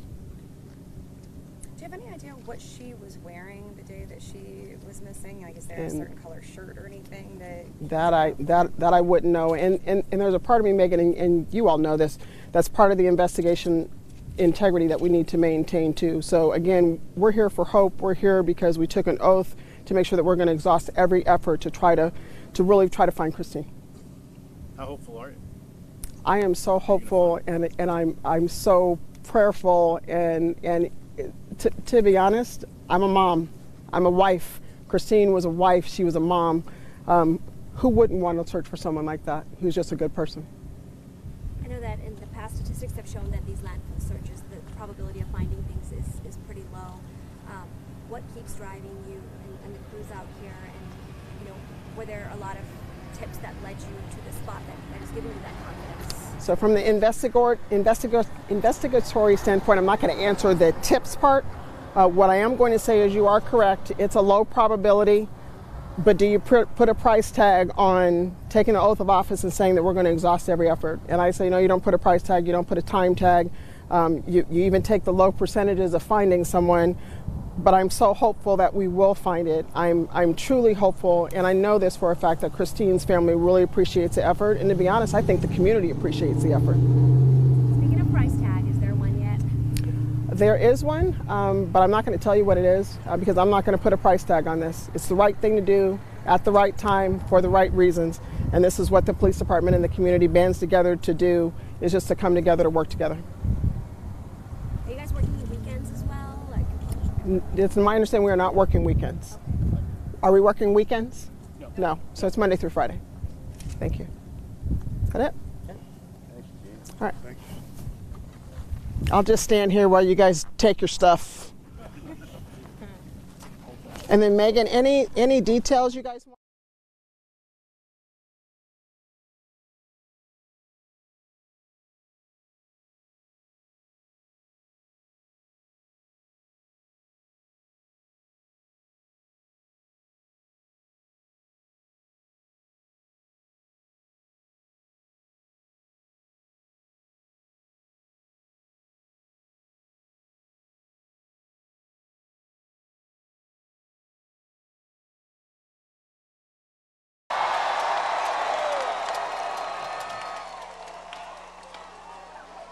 to win Game 2. There were a lot of big stars. He hit the home run to win it in Game 2. Then he hit one in Game 3, Game 4, Game 5, Game 7.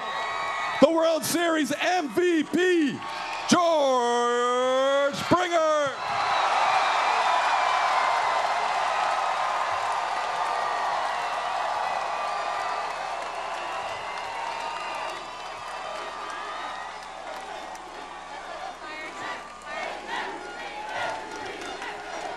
Your 2017 World Series champion Astros.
Ladies and gentlemen, if we could please ask you to remove your hats for the singing of our national anthem. We welcome to the stage special guest from the Grammy Award-winning Little Old Band from Texas, Mr. Billy Gibbons from ZZ Top.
Thank you. What a terrific day this is for the city of Houston. On this day, because of the Houston Astros, we have people here in our city from the federal, state, county, and local level. As a tribute to what the Astros have done, give it up to the Houston Astros one more time. Let me start off first by thanking Jim Crane. Jim Crane invested in this team, took over ownership of this team several years ago. And look where we are today. Jim, we cannot thank you enough. You and your entire organization. Give it up to Jim Crane. Lastly, what I will say is that when the city needed a pickup, when the city needed someone to elevate us to another level, the Houston Astros stepped in. On the first Saturday immediately following the hurricane, the Astros came home. They played against the New York Mets on that Saturday. They won a doubleheader, and they have not stopped since. Boston didn't stop them. The New York Yankees didn't stop them. LA didn't stop them. And now we are here today. And so let me just say, because the Houston Astros, city of Houston in their hearts, because they carried them on the field, now we have had the largest parade this city has ever seen in its history. Jim, if you'll come forward. Jim, where's you? There you are.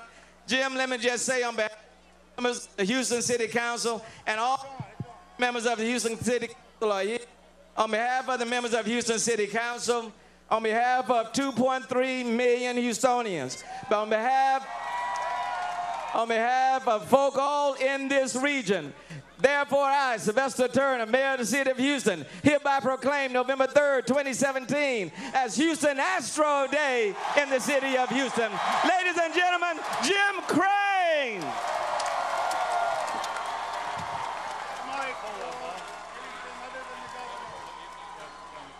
Thank you very much, Mayor. You know, you fans have been great all season.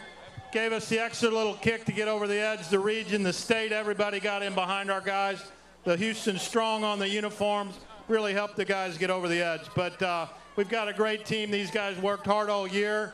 The staff has done a heck of a job behind these guys. And, you know, Jeff Lunau built the team really from scratch and, you know, designed our plan and executed the plan.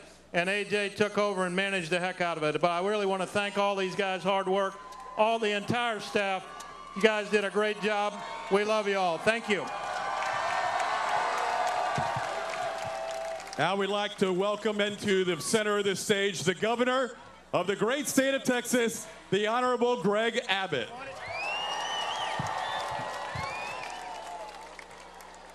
I want to congratulate the Houston Astros. This is a victory that is far bigger than Houston, Texas. This is a victory as big as the Lone Star State altogether. We are also very proud of the way this Astros team responded and won, but we are proud of the way that they won with character, and they won for you, the people of Houston and Harris County, Texas.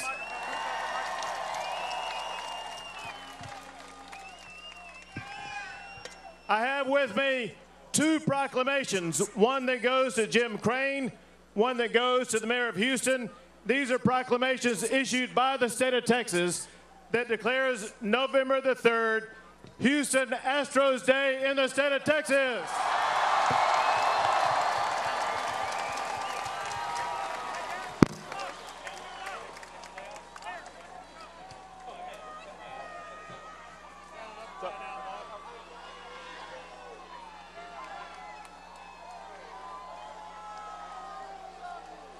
But there's more. There's more, because I wouldn't leave here without you, because I brought something for everybody here. This says, dear, and then you fill in the blank. Please excuse and put your name in here. From work, from school, from errands.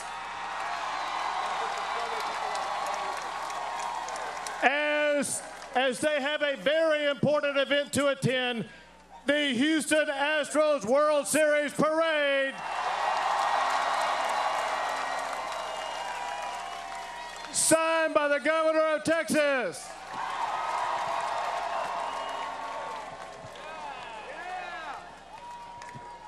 Thank you, Governor. You guys are all off the hook now.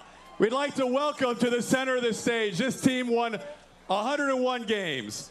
Then a tough ALDS against the Red Sox, a tough ALCS against the Yankees, and then an incredible World Series against the Dodgers. The man calling the shots all the way through, the manager of your 2017 World Champions, A.J. Hinch.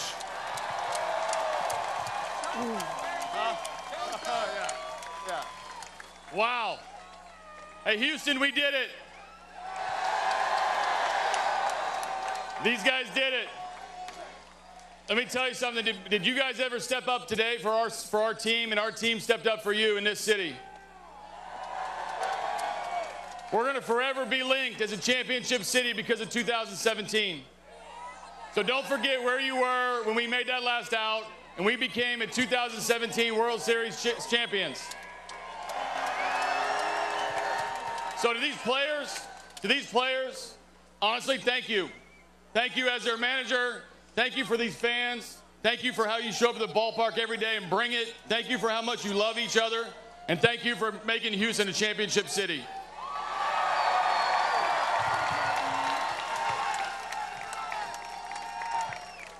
Next up, a man who started game 1 of the World Series, game 1 of the ALCS. He won the first game that he pitched in the ALDS as well as the ALCS. You've known him a long time. He's grown that beard out. He could join ZZ Top if he needed to. Number 60, Dallas Keuchel.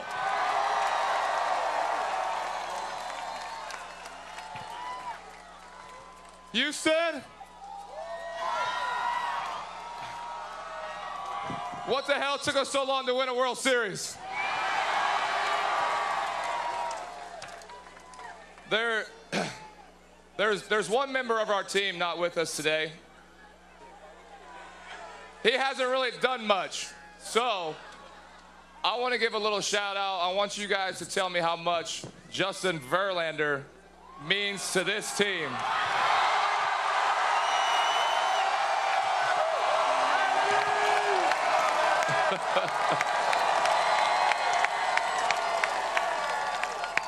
Guys, we love you. We weren't playing for you guys. We were all playing together. We won this World Series together. Thank you, guys. Up next, set the World Series record for most extra base hits. Total bases, the old record was 25. He had 29. He is your World Series most valuable player, number 4, George Springer.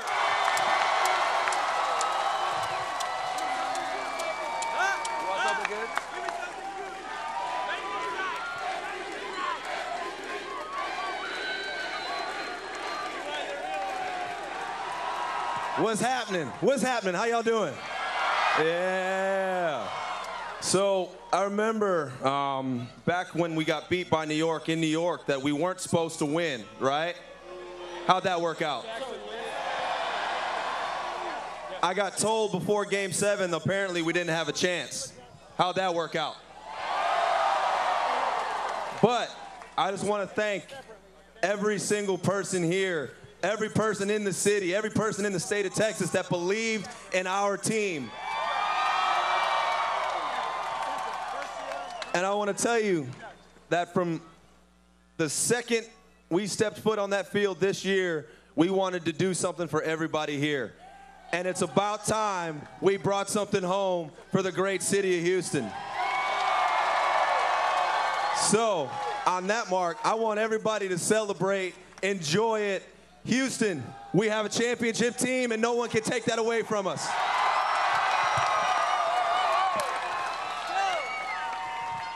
We'd like to welcome Congresswoman Sheila Jackson Lee to the center stage. Hello, everybody. Are we number 1? Let me thank the mayor. Let me thank our elected officials that are here from all over our county, our governor, our federal. And let me tell you, I love these folk. To you guys, we've been loving baseball since the 1800s. You may not believe that. But what you have done for us, Jim Crane, and the whole family is that you have said to the nation that we are Houston strong, and where Hurricane Harvey came to Houston, we have won. So I simply want to thank each and every one of you and the privilege of representing Minute Maid and all of you. And I just want to bring a message home from Washington, Jim. Everybody that could manage to say thank you to the Astros from all over the nation, we're saying it on the floor of the United States Congress. They are proud of the Houston Astros. This is a world and nation's team. So, Jim, if you would come forward so I can give this to you and the mayor. This resolution of the United States Congress is going to be in the congressional record.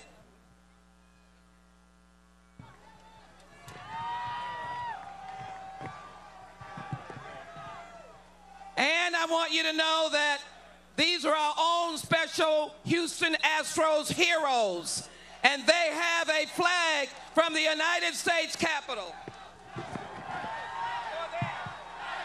because they are number one.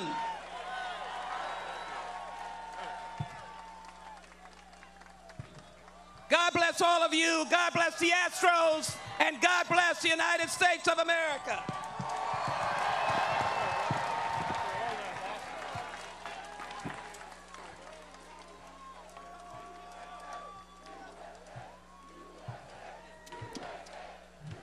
Judge Ed Emmett.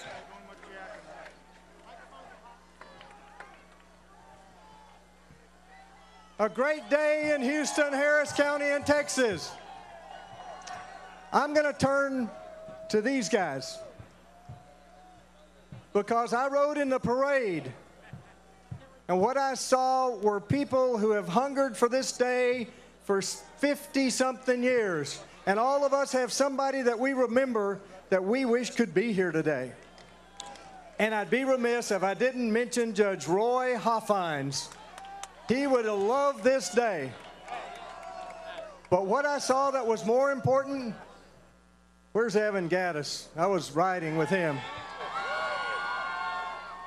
He's back there. There you are. We looked out and saw kids, children, and they were inspired. These guys have inspired future generations.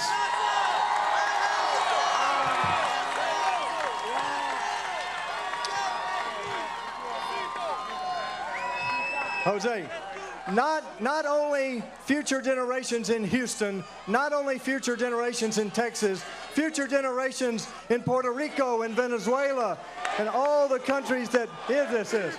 Congratulations and thank you, Houston Astros.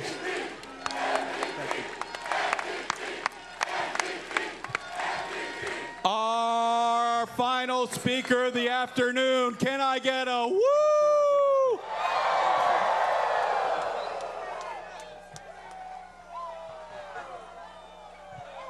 Here you go. I need a mic. Thank you, MVP.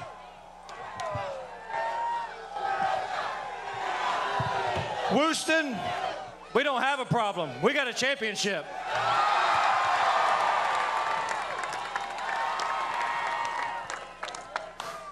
Man, this is amazing, guys. Man. Boy, since day one, I've loved you guys. I know we keep saying it, but I really love you guys. I love every single one of y'all out here today, the whole city, the whole state. But now, you guys know what we are? We're limousine riding, jet flying, kiss stealing, wheeling dealing, son of a guns. Woo!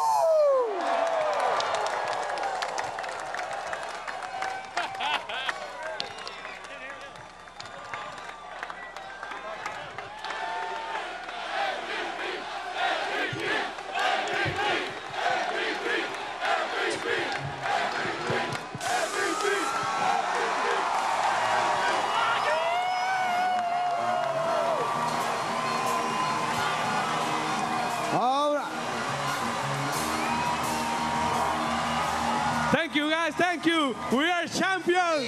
Coolin', but I'm not fooling. I'm gonna send you back to schooling.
to leave just yet as the music is still on.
All right, everybody, welcome back here to News Now. Now joining me, our very own John Hook, to talk about, got a big Newsmaker Sunday coming up. Senator Jeff Flake was in the studio today. Yeah, he taped the show with me, Sunday show, which comes on at an ungodly time, 5:30 in the morning on Sunday. But you know what? A lot of people are up at that time. No, that's though. true, and people DVR it, and it was really good to spend some time with him after everything that's happened. Obviously, he announced a couple weeks ago he's not going to run for re-election.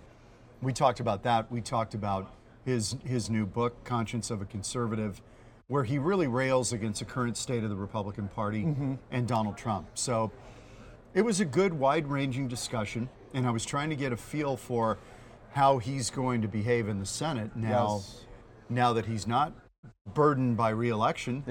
He can do what he wants. He's free. He's able to freewheel it, and I think we're going to see some of that. I think when he objects to the president, he said he would strongly disagree and let it fly, but he said, I'm not going to vote against him on major legislation or anything, just out of spite.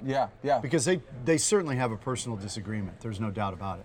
Jeff Flake does not like Donald Trump's tone. That's, I think, maybe even bigger than the policy issues. That's one of his biggest objections. He doesn't like the tone, and I've said this before, I've talked about it, and I confirmed it with him. Some of this comes from his LDS background. He's Mormon, and he just doesn't believe that civil discourse and how you do business in the Senate and in Washington should be done in that coarse a manner. He said, these are people you have to work with at some point. You can't just say, hey, hell with you guys, we're all Republicans here with a majority and we're just going to ram what we want down your throat. He said, it's just not a good way to do business. You want buy-in. Sure. And he mentioned that in the 1986 tax reform that President Reagan put through, the last time we've done major tax reform, he said it was 97 or 98 votes in the U.S. Senate for that. He said we all shared ownership of it. We were all going to go up or down depending on how it worked out. Democrats and Republicans alike. He said that's like another planet now. And that just would not happen. Wow. And now, did you get a grasp when you were talking to him? What is it going to be his next steps forward? No, I talked to him about running for governor. Would he run for Arizona governor at some point? Not this time around, because I think, obviously Doug Ducey's got a firm hold on that office. But would he consider it down the line? He said that's never been an office that's been interesting to him. All right. Now, do you think if Clinton would have won the election, would he have thrown in the towel this early? No, I don't think so. I think with a Democratic president, he probably would have gotten along just fine in that environment. He would have been, still in the majority party in the Senate. If we're thinking that you would have had a Democratic president, Hillary Clinton, and then probably the two houses would have stayed the same, both Republican controlled. I think he would have been fine in that environment. But he told me today, he said he only planned to run 2 times. He said, I only plan to be in there for 2 terms. I thought that that would be enough anyway. Wow. So that was interesting. I'd never heard him talk about that before. No, that was interesting. And we're going to play a clip in just a little bit about, you guys were talking at this moment about the tax reform, and would he be up for it? He's got to know more, because it's going to be tinkered with before it gets over to the Senate. That's true. They're going to mark it up in the House, and they've got some stuff they've got to figure out. But again, he said, I'm not going to vote against something simply because I disagree with the president on a whole host of things. He said if he does the right thing, that he feels is the right thing, he'll vote for him. All right. All right, let's play the clip, and then we'll come right back. Cool. You, Bob Corker, people who've been in the Senate, has he burned so many bridges that something like tax reform might be in jeopardy just because of the relationship falling apart with you guys? Well, let me just say, I voted not so much with the president on health care. I voted 30 times to repeal and replace Obamacare. So it had not much to do with him. It had to do with the concept. And most of what we voted on so far is just personnel and whatnot. And he nominated some good judges, which I've been pleased to support. When the president puts forward good policy, I'll be with him. I'll oppose him when it's wrong. You'll but still with regard to tax, you bet. And with regard to taxes, my concern is the president keeps talking about cuts, cuts, cuts. He wanted to call it the cut bill. We're talking about needing tax reform. Sure, that involves tax cuts, but it also involves broadening the base, getting rid of tax credits and loopholes and deductions. And we've got to do that, or it won't have my vote. Senator, why, you're a fiscal conservative, why in the world are we not having a conversation about cutting spending? Nobody talks about it. Now, you don't have to run. You can be very honest with folks. This is about getting reelected, right? You start cutting programs, you lose votes. Well, I think that's why the president, during the campaign, said he wasn't going to talk about entitlement reform. Now, on the discretionary side, whether it's defense spending or education infrastructure, we've been pretty flat over the past several years. We got rid of earmarks, and there are a lot of the ugly kind of spending. But on the entitlement side, my goodness, our mandatory spending just continues to climb. But that's most of the budget. That is, and the president during the campaign, and that was part of the problem I had with him, is he said that's off the table, not going to touch it, and we've held to that. And when the problem is when one party controls, whether it's Republicans or Democrats, both chambers in the White House, that party will never do the big things needed to put us back on track, because you share all the blame. Look with the Democrats and Obamacare. They got it through, but it lost them more than any other issue 3 or 4 elections in the future. All right there. So some sound from Senator Jeff Flake there. I think that pretty much lays it out. I mean, where they're in agreement, he will go there. He'll vote along with the president. He said it's not about voting with the president. He said we're a separate body. We're a different legislative branch of government. You've got the executive branch, you've got the legislative branch, which is the House and Senate. He said these are 2 different animals, and they're supposed to be that way. And his point is, just because he's a Republican on paper, he's got an R in front of his name, doesn't mean that he is compelled to vote lockstep with the president on every issue. Yeah. But in reality, he has voted with the president 96% of the time. Now, the reason for that, he says, is because the big issues that we're talking about, most of them, with the exception of Obamacare, have not come up to a vote in the Senate. So what he said that is based on is that basically he's rubber stamping judges. And he said by the time the judge that they're voting on, a federal judge, gets to the U.S. Senate, he said, we've already been approached by the White House whether we would support that nominee or not. Yeah. So by the time it gets there for a vote, they pretty much know what the vote is. Yes. So he's saying that there really hasn't been a lot of issues where he would be opposed with the president and that's come to light. Yeah. Well, he really, through last month when he made that announcement on the Senate floor there, really put a monkey wrench into what this race is going to be like for the senator now. No doubt. I mean, and it's thrown the whole thing wide open. Yes. I think he strongly has hinted that maybe Martha McSally in southern Arizona, former Air Force pilot, that she might jump into this thing. Because right now, I asked him, I said, would you support anybody in this race? And that includes Kyrsten Sinema, a Democrat. Yeah. And I think he believes Kyrsten Sinema is formidable, really formidable. He said it depends on who the Republicans put up. He said, I may completely stay out of it. Yeah. If they put up a candidate I like, I might be helpful. He said, if they want my help. Now remember, in Republican circles, Flake is a little bit of an outlier right now in the current climate we're in. So a candidate may not want his help. That's true. It may not be, it would be like campaigning as a Republican when George W. Bush was very unpopular toward the end of his term. Candidates weren't asking George W. Bush to come out and support him out on the trail. They kept Bush on the sidelines, you know, in 2012, so, or 2008, pardon me. So, you know, I think we're going to have to see how it shakes out and who's running. Yeah, very true. And do you think by Senator Flake dropping out that was the worst thing for Kelly Ward? Ooh, that's an interesting question. That's a really interesting question. Because before all this happened, didn't she have a lot of points on him? I mean, yeah, but you always with an incumbent, that's a powerful thing, even though Jeff Flake was down around 18%. It's still, you have to overcome, you have to beat the incumbent, you have to unseat the incumbent. And things could have changed between now and November of next year. Yeah. It could have shifted. She could make a misstep. He could gain traction on an issue. Who knows what the numbers would have looked like a year from now? Yes. So it's hard to say, but I think whenever the incumbent clears out of the race, now you've got a chaotic run. Where it may have been her and Flake, other people have jumped in. Other people who wouldn't have challenged Flake are now challenging Kelly Ward because she's not the incumbent. No. She's not the incumbent. So Republicans feel emboldened to challenge her. So yeah, it muddies up the water for her probably. Really does. Well, John, it's going to be an interesting year, to say the least, right here in Arizona. Really going to be all eyes on Arizona, It too. is. You know, when I asked Flake, I said, how did we get to a point in reliably red state Arizona that two of the biggest thorns in President Trump's side are John McCain and Jeff Flake, guys from Arizona? And he answered it by saying, you know, we have a fierce independent streak in the state. And he said, we also have a real civility about how we deal with people. And so Trump's tone, as much as anything, has rubbed these guys the wrong way. That has really rubbed them the wrong way. Wow. I think if Donald Trump had done what he did without the bluster, he might not be in this spot with these two guys right now. Yeah, they really don't like his tweets too much, do they? It's beyond the tweets. It's Flake ticked off a couple of things. Calling Mexicans rapists and murderers. Calling John McCain not a war hero.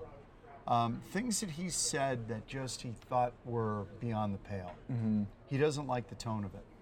That'll be so that's interesting. We'll see. That's where he's coming from. Yeah, you know, and I told him, I said 54 million people voted for the guy, for Donald Trump. Yes. So he's appealing to somebody. Yeah. He won the election.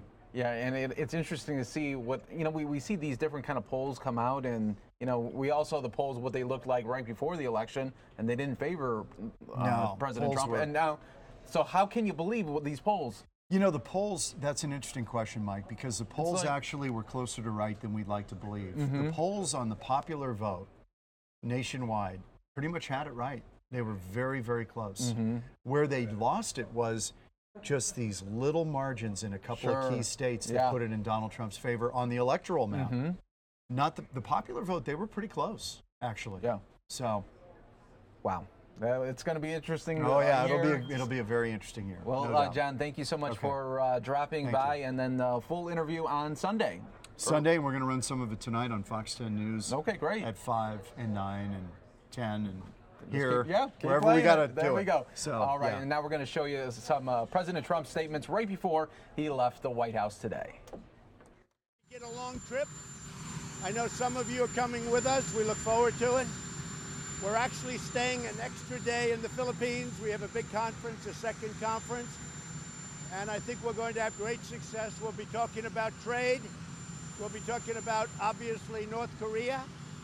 We'll be enlisting the help of a lot of people and countries. We'll see what happens, but I think we're going to have a very successful trip. There's a lot of goodwill.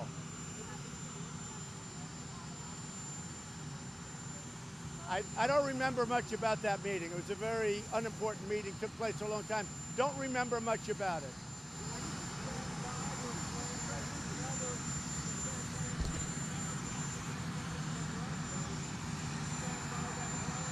I can tell you is this. There was no collusion. There was no nothing. It's a disgrace, frankly, that they continue. You ought to look at Hillary Clinton, and you ought to look at the new book that was just put out by Donna Brazile, where she basically bought the DNC and she stole the election from Bernie. So that's what you ought to take a look at.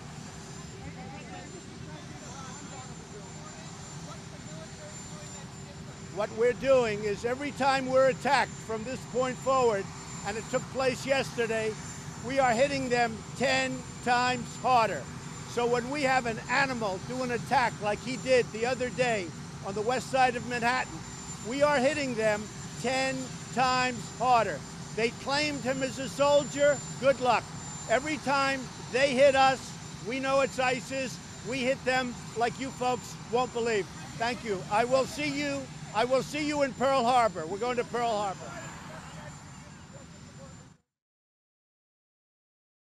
All right, folks, welcome to the Fox 10 News Now stream, part of fox10phoenix.com. Coming up next that we have here for you, we're going to show you a New York City press conference. Mayor de Blasio with the very latest on security concerns for the city, as well as Sunday's big New York City Marathon.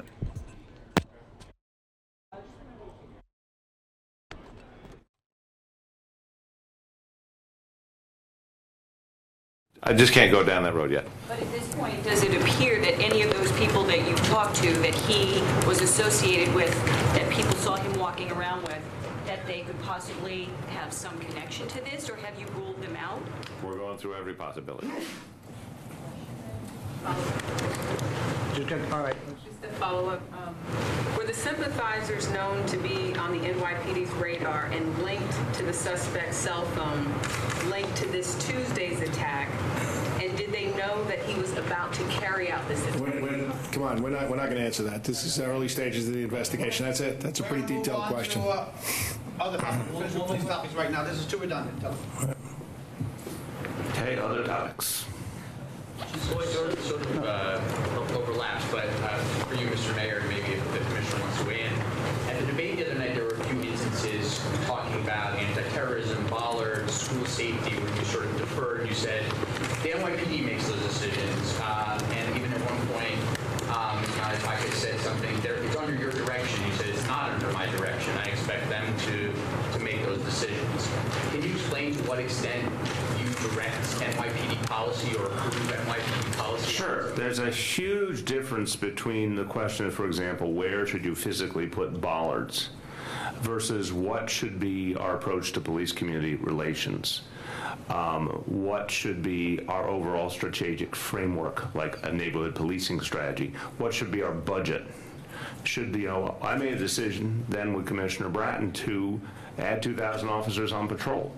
That was for the strategic purpose of embedding the neighborhood policing policy into everything we do, and for creating the Critical Response Command. That's my decision. But it's very fine-grained decisions about which specific sites to add reinforcement to and what type of bollard to use. I'm not the security expert who determines that type of thing. That's what I was trying to say. But on something like metal detectors in schools, or it's okay if we're disrupting some traffic or some bike traffic with bollards, those are things that you would... Well, I think, look, I wish I could give you an easy chart that said how do you differentiate a policy decision from a more tactical decision that you would defer to law enforcement professionals on. Something like the question of schools, the broad gauge question, are we going to have a school-by-school approach to the question of metal detectors? That's a policy decision. The answer is yes, it'll be school by school, not no one has them or everyone has them. Then the specific decision for each school devolves to the security professionals who work with that school, obviously working with the educators. So I think that it depends on each situation. Should there be, in light of this incident, additional reinforcement of that particular bike path? That is a broad policy decision on the one hand, because yes, you're right, it does have ramifications for people's lives, so it's something I needed to, and the state also, buy into, because the state obviously has control of the specific site. But then determining how you set those bollards to work best and where you put them and how you make sure, as the commissioner said, that people can still go about their lives, that's what the professionals have to work through. Linda? I think this is something that maybe both of you can address, but with the barriers that you guys are putting up on the West Side Highway, and I know it's between the city and the state doing this, are you thinking about doing this in other areas, for example, like Central Park, or ultimately closing Central Park off to vehicular traffic? Because when people are running right there, you're running right on the cabs, whatever, they're driving right by you. So is that one of your thoughts at this point? Is it something that you were considering? Let me start on the first point and then turn to the commissioner. So yes, in the case of I'm talking about the West Side. In the case of the West Side, the state and city are working together, shared vision of wanting to add additional protection. I think what was originally put in just in the last day or so needs some revision to make sure people can still ride their bikes. Obviously, we want safety and security, but we also want people to be able to go about their lives and enjoy their lives. That's another part of showing our enemies they cannot win. So that plan needs some fine-tuning, obviously, but the idea of let's cover that area with additional measures we all agree on. On the bigger point of where else we might go, this is where I've instructed NYPD and Department of Transportation to look at the whole city and look for additional locations that need reinforcement. I want to emphasize some places we immediately see need to make changes. Historically, for example, Times Square. We had a lot of protection in place originally. After the other incident months ago, we added additional protection. But we have to come up with a set of priorities as a city of what we feel needs additional reinforcement, in what order. You know, we have to find the resources for it. It's a huge city of 8.5 million people. There are going to be some real choices here.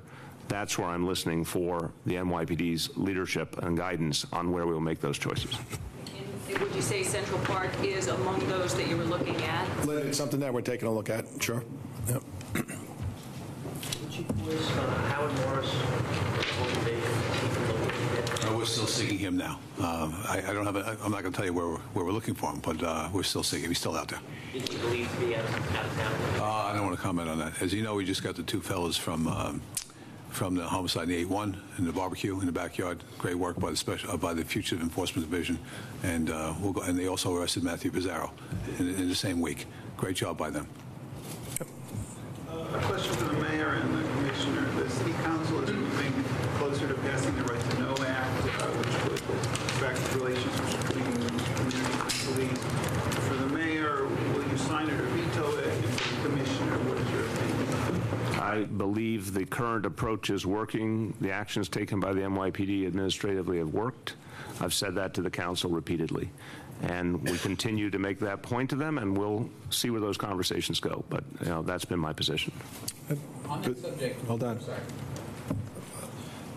So my position is similar. I think the way we've implemented the changes over the last year or so, I think it's been effective. So we're still in conversation with the council. Very sorry about that. It's okay. But on that subject, I asked the Speaker of the City Council recently what's being done to measure the administrative implementation. She didn't have an answer. Is there something that's being done to evaluate how it's Look, I've said to members of the council who are concerned on the issue, we've met with them, commissioners met with them. We've said, you know, we're showing anything that we have available. I've also asked, honestly, for any reports of instances where the new policy has not been followed at the local level, and I certainly don't know of any. So I think the concerns are honest. I want to be very clear. I'm respectful of the council members and the advocates who have the concern. I believe, as a set of reforms that have been made, that some things are best done internally, other things are done other ways. But we've attempted to be very transparent with the council, but as we said, we'll continue talking, but we'll always offer the information we have. What is that information? What do you show? What do you say? Before turning to the commissioner, the absence of any example of non-compliance is rather important.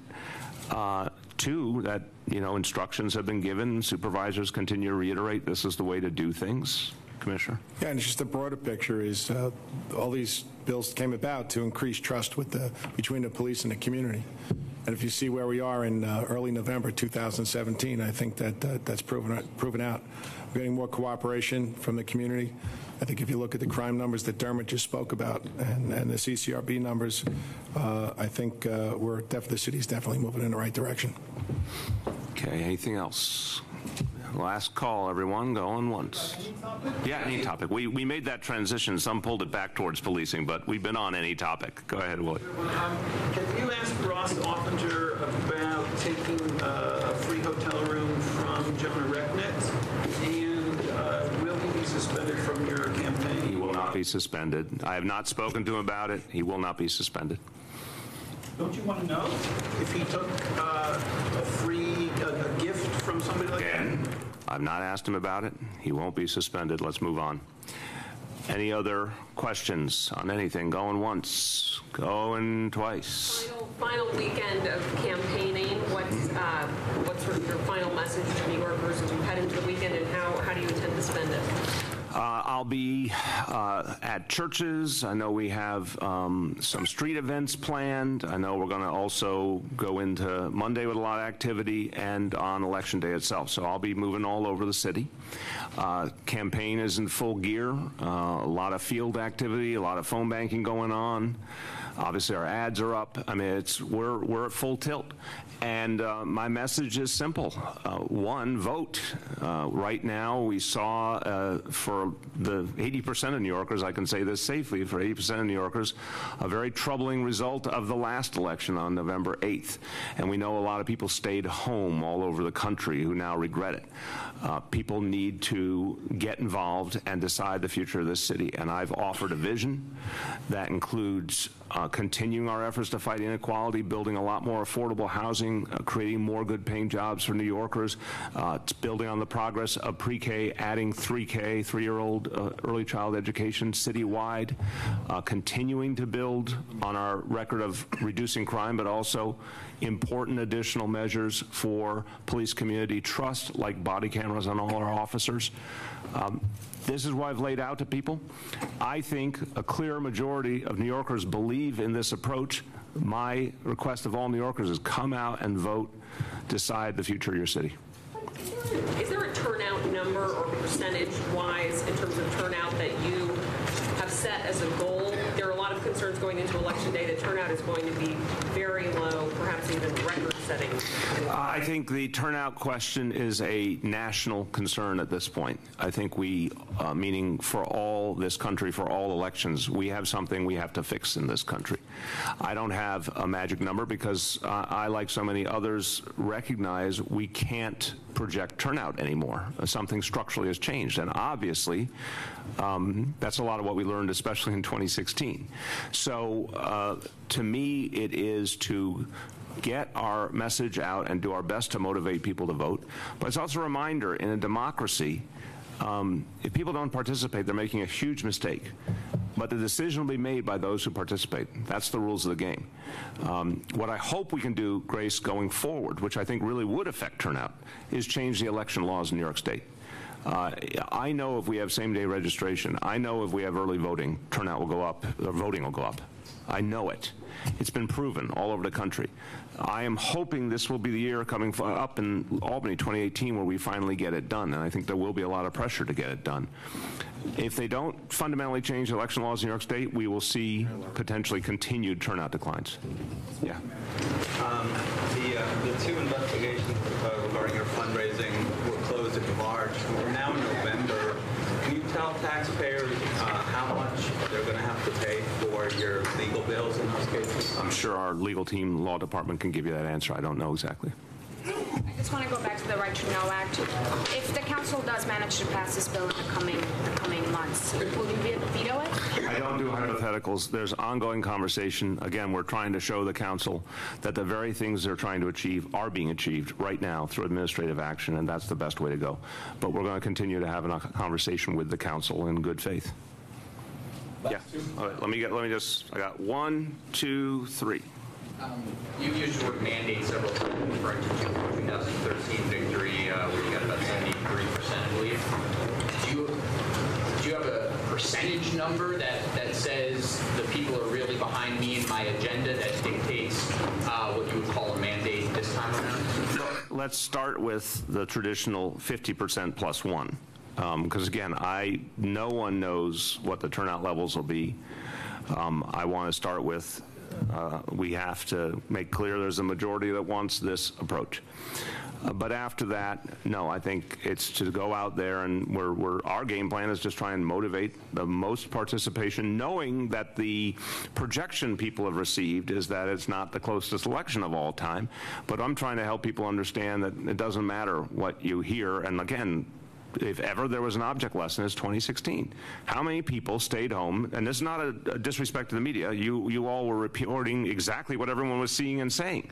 But how many people stayed home on November 8th because they thought the ballgame was over, I don't need to vote, doesn't matter, it's all done, only to wake up and find out there was something very, very different. So that's our central message to people. Don't take it for granted. Just come out, and we'll be pounding away with that message over the next 4 days. Yeah. If Mr. Reckness was not lying about the officer, to give him the trip to officer, what reason should we have to believe that he's telling the truth about it? I just think it's, again, this has been covered so many times over. I'm kind of amazed this is what you guys want to talk about. There were full investigations. No further action was taken. Even his testimony this week is pointing out clearly how many times he has lied and why he is a convicted felon. It's just nothing else to discuss here. Last call.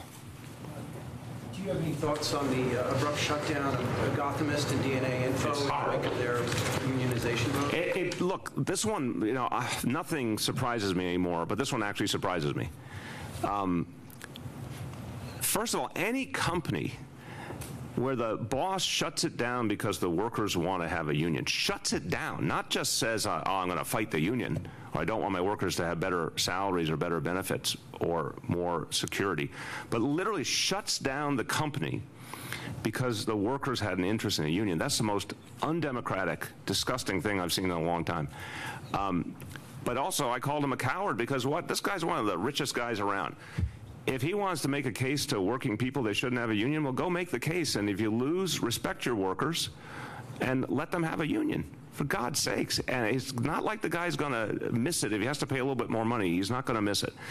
But on top of that, that's any company that I just described. Now let's take it a step further. Media outlets that people depend on for information, for perspective, to keep democracy thriving, to shut down media outlets because their workers want to unionize.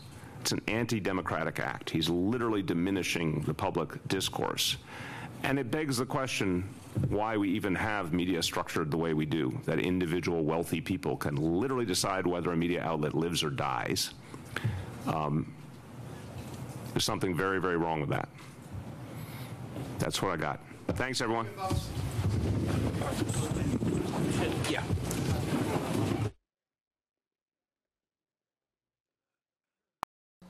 Good morning, everyone. We have some very special guests with us here today, so I will be brief in my remarks so we can hear from them. Yesterday, as you know, the Republicans unveiled a terrible assault on opportunity for the middle class in America. The Republicans want you to believe they are cutting taxes on the middle class, but Republicans are plundering the middle class and middle class families to give trillions of dollars in tax cuts to corporations, some shipping jobs overseas. And already it's clear that the Republicans aren't being really truthful about whom their tax bill benefits. A tax brain analysis cited by the New York Times found that the Ryan McConnell tax bill would actually raise taxes on at least 13 million tax filers who earn under $100,000 a year. Again, this bill raises taxes on the middle class, adds trillions to the debt while giving tax cuts to the wealthiest Americans and corporations while stripping credits and deductions from middle class families, includes tax incentives for corporations to ship jobs overseas. It ransacks the budget of Medicare and Medicaid, $1.5 trillion, $1 trillion cut from Medicaid, $500 billion cut from Medicare, the same amount the Republicans give in tax cuts to corporate America. It decreased the corporate tax rate by $1.5 trillion and take $1.5 trillion out of Medicare and Medicaid. We are honored today to be joined by men and women and children who speak directly to the consequences of the Ryan McConnell Act. They're speaking for the families and communities that Republicans didn't want you to listen to. They didn't want you to hear. Hardworking Americans who will bear the pain while corporate America gets the buffet of tax giveaways. They're just the tip of the iceberg when it comes to the suffering under the GOP bill. We thank them for making time to share their stories. And we have with us today Susan Flashman, a retired union electrician with medical expenses, which of course the deduction will be eliminated. Captain John Nemec, a president of Fairfax County Professional Firefighters and Paramedics, Local 2068. Kendrick Tappan, a healthcare worker and mother of 3. 2 here, plus a friend. Barbara Altman, retired grandmother who has an adult son, Andrew, with microcephaly, who relies on Medicaid, and Michael Smith, an Nabisco worker laid off from a Chicago plant. In addition to hearing from our families, I'm honored that we're joined by the ranking member on the Ways and Means Committee, a real champion for America's working families, a defender of the middle class. We're so proud that he has the role he has. Please welcome Congressman Richie Neal from Massachusetts. There was a real opportunity here to address what many of us have all agreed upon for a long period of time, and that's complexity in the tax code. What was posted yesterday in terms of the summary, and I would remind all that you have not had a chance yet to see the chairman's mark, which really will touch off the debate in terms of specifics. But what happened yesterday is they added layers of complexity to the code with phase-ins and phase-outs. There's also a fundamental assault on housing, which will have a particular effect on middle-class Americans. And I don't know how we can say, with students across America collectively facing $1 trillion worth of debt, that we are now going to remove the deductibility of interest payments. This was all along an effort to take a size 12 foot and put it into a size 7 shoe. When you look at the scoring on what they came up with yesterday, it is clear that because the numbers didn't work, they had to go to the middle class in a bait and switch opportunity to alter what middle class homeowners, what middle class students, what middle class people face in terms of medical expenses. All of this had to be subtracted, reduced, or cast to the side in terms of abandonment, all for one purpose, and that was to justify the scoring of $1.51 trillion, which by most economic forecasts, because of borrowing principles over 10 years, is likely to be closer to $2.4 to $2.5 trillion. The speculative nature of dynamic scoring indicates that these losses are going to be recouped. I'd like to know where the hardcore evidence of that is.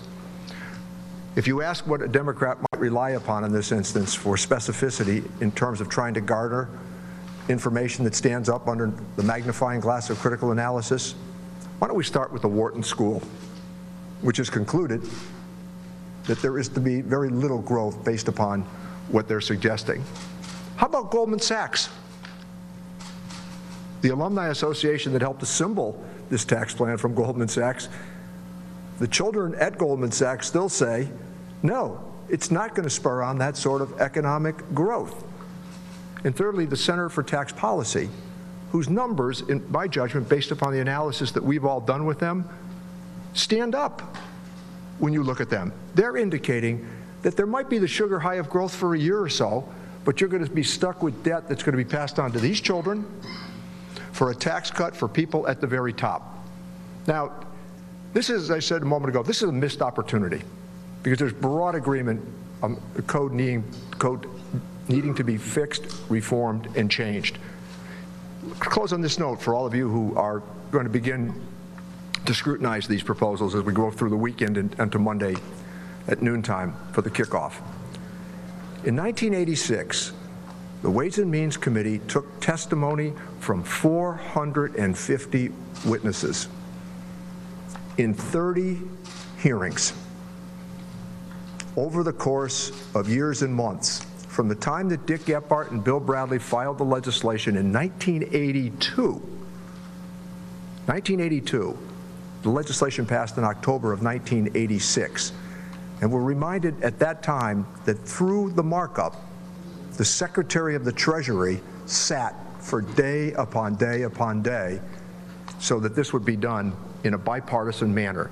That is not what's happened here. So we're going to a markup on Monday at noontime without having one hearing and not having heard from one witness.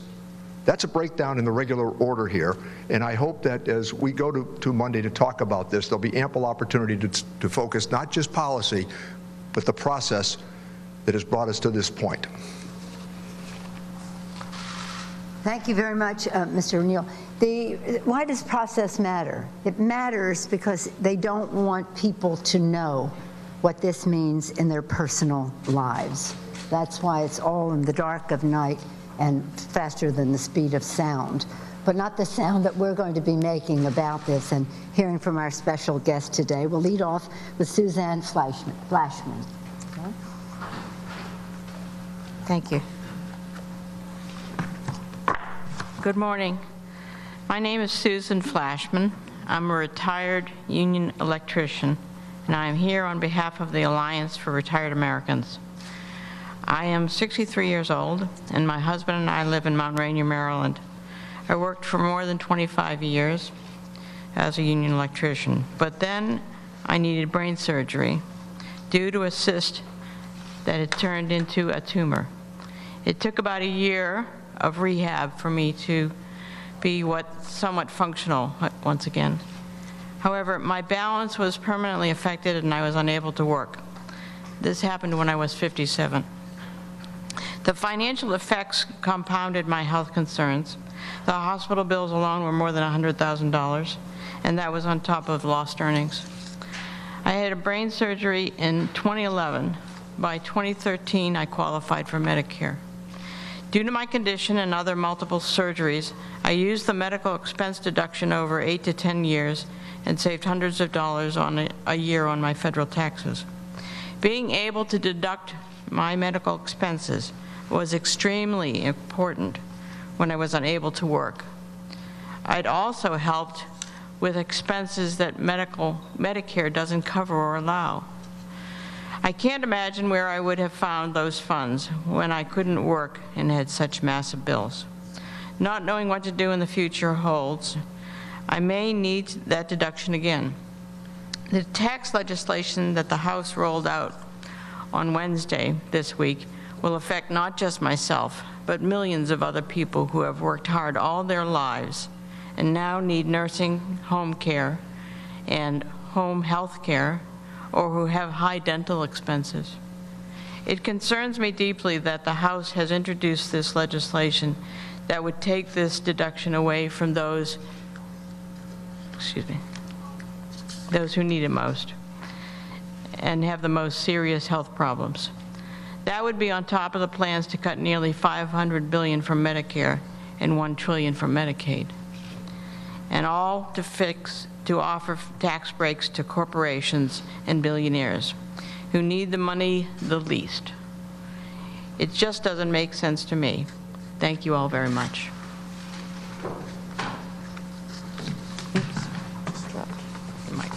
Thank you. Thank you. Thank you. Thank you, Susan, and you've answered the question, why? Why would they take away this extraordinary medical deduction for extraordinary medical expenses? Why? To give a tax break to the high end. Now we'll hear from Captain John Nemec. Good morning. My name is John Nemec, and I'm a firefighter paramedic with Fairfax County Fire and Rescue Department. I want to share a few thoughts on why the impacts of this bill on the state and local tax deduction will hurt firefighters. First, I want to thank Leader Pelosi and Mr. Neal for holding this event, and those elected officials in Virginia's delegation who stood up for firefighters during this debate. In particular, I'd like to thank Senators Warner and Kane for their vote to preserve the state and local tax deduction when it came to the floor in late October. On the subject of SALT, I want to be clear. The current plan to cap the deduction would be devastating to the fire service, not just in Virginia, but across the country. While fire departments are funded through local taxes, they base their needs not on what can be provided, but on determining the best way to save lives and protect property. Eliminating the SALT deduction would force local governments to arbitrarily reduce taxes or cut services, leading to a weaker fire service under either scenario.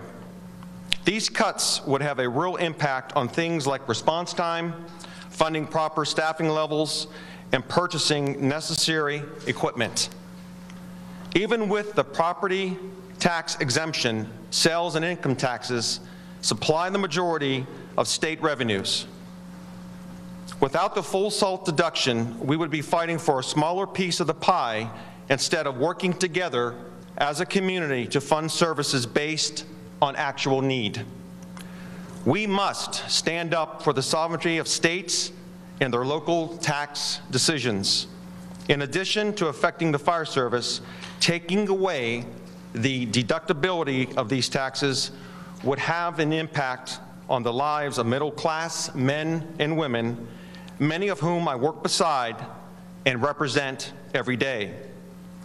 In Virginia alone, residents would be hit with thousands of additional dollars in tax liability. In addition, those workers who own a home would see their mortgage interest deduction diluted, impacting the value of their property. This half measure on SALT will only serve to target firefighters twice, one for having a job and the other for owning a home. For these reasons, we will not support any attempt to tailor or cut the SALT deduction. Thank you. Thank you very much, Captain. Gwen, the question, why? Why? To give tax advantages to corporations to ship jobs overseas, undermining our workforce as it undermines the abilities of state and local governments to meet the needs of the American people. Now we'll hear from Kendra Tappan and her guests. Kendra? Good morning, everyone. Thank you so much for the opportunity to be here, and thank you for everyone who stands up, who continues to stand up for the millions of working class women, men, and families across America, and speaks against this horrendous tax bill that will directly harm middle class and working class families. We sell young people a bill of goods that says if you go to college, you can get a good job, you can have the American dream.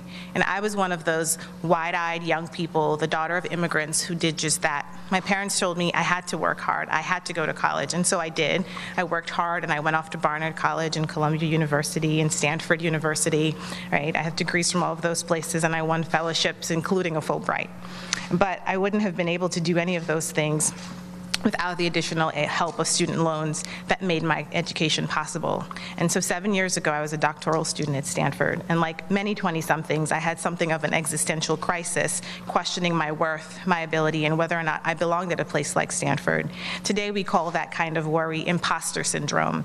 You see, I was the first person in my family to go to college, the first person to go to graduate school, and my family, a working class people who one of whom works at the U.S. Postal Service, right? My father works at a hotel in the kitchen, right?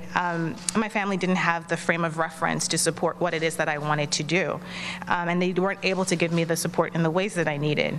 Now, I imagine many of you listening today might have gone to graduate school, so you know that graduate students, unless they're dilettantes, don't typically have a lot of money. If you're parents of children who are in graduate school, they might call you and ask you for money, and you think you're an adult. Why are you still asking me for money? But, you know, it's not an easy road. And when I became pregnant and learned that I was expecting twins, what was supposed to be a joyous time quickly turned sour when my partner went out with a friend for drinks one evening and just simply never came back. I didn't know it then, but he'd also neglected to pay 3 months' rent, took all of the money that I had and all of my other possessions except for a little Golf Volkswagen that I drove and my boxes and boxes of books. If the basic purpose of this tax bill is to help working class and middle class families, then the obvious next step would be to include provisions that expand tax credits for those groups. Instead, we see cuts like the elimination of the tax deduction for student loans. What this means is that if you're someone with a student loan debt like me, you won't be able to pay down the interest on your loans to reduce your taxable income. These taxes will hurt working class families. They'll hurt millions of people who bought the bill of goods saying that you should go to college for a better job and for a better opportunity to provide for your family. With this kind of tax code, I ask myself, what kind of opportunity can I provide for my children that I'm raising on my own, right? What kind of futures will they have if they are to go to college? What does that mean? What does that look like? The bill will also explode the deficit by $1.5 trillion. Forcing radical cuts to programs that me and my family have benefited from, programs like TANF and SNAP and housing supports and housing subsidies, right? And without the tax code, we've had to wait almost a year for housing. So what does that mean now? Then we cut programs that support that. As a pregnant woman, and all of this in favor of corporations and the interests of the wealthy, the super wealthy. As a pregnant woman expecting twins, the Children's Health Insurance Program, CHIP, and the ACA afforded my daughters and myself the health care that we needed at the most critical times. I had weekly appointments making sure that the girls and I were healthy and that I would have a safe delivery.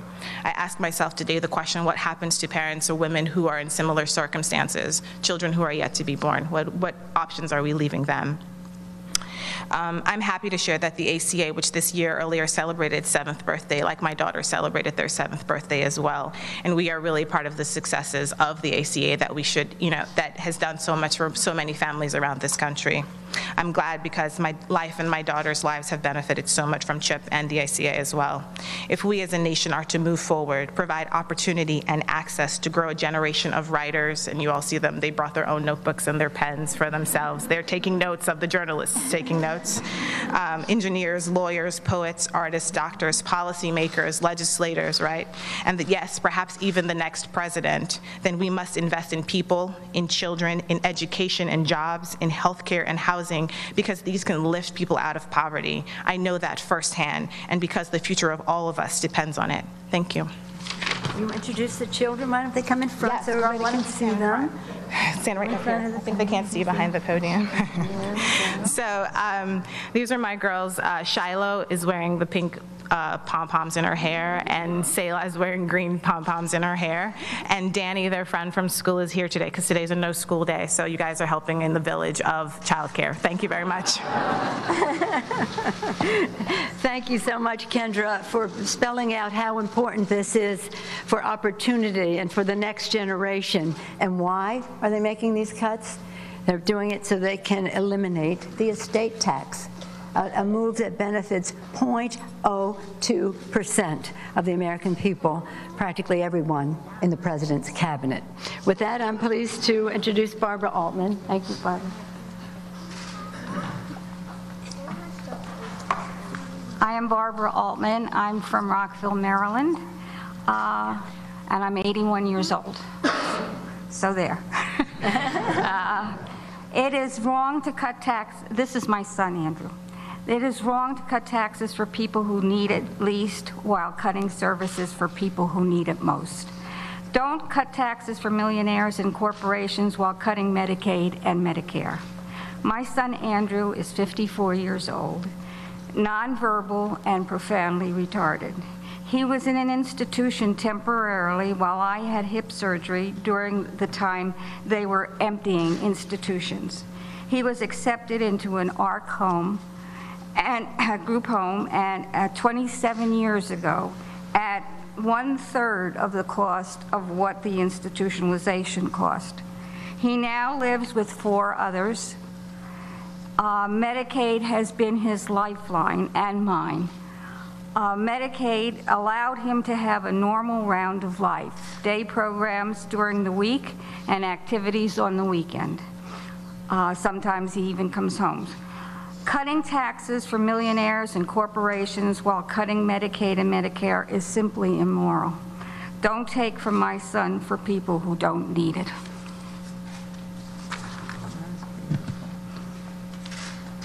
Thank you so much, Barbara. And everything that you said applies, much of it we've heard from the veterans, and veterans depend very heavily on Medicaid, food stamps, some of the initiatives that Kendra mentioned as well. And why? And why?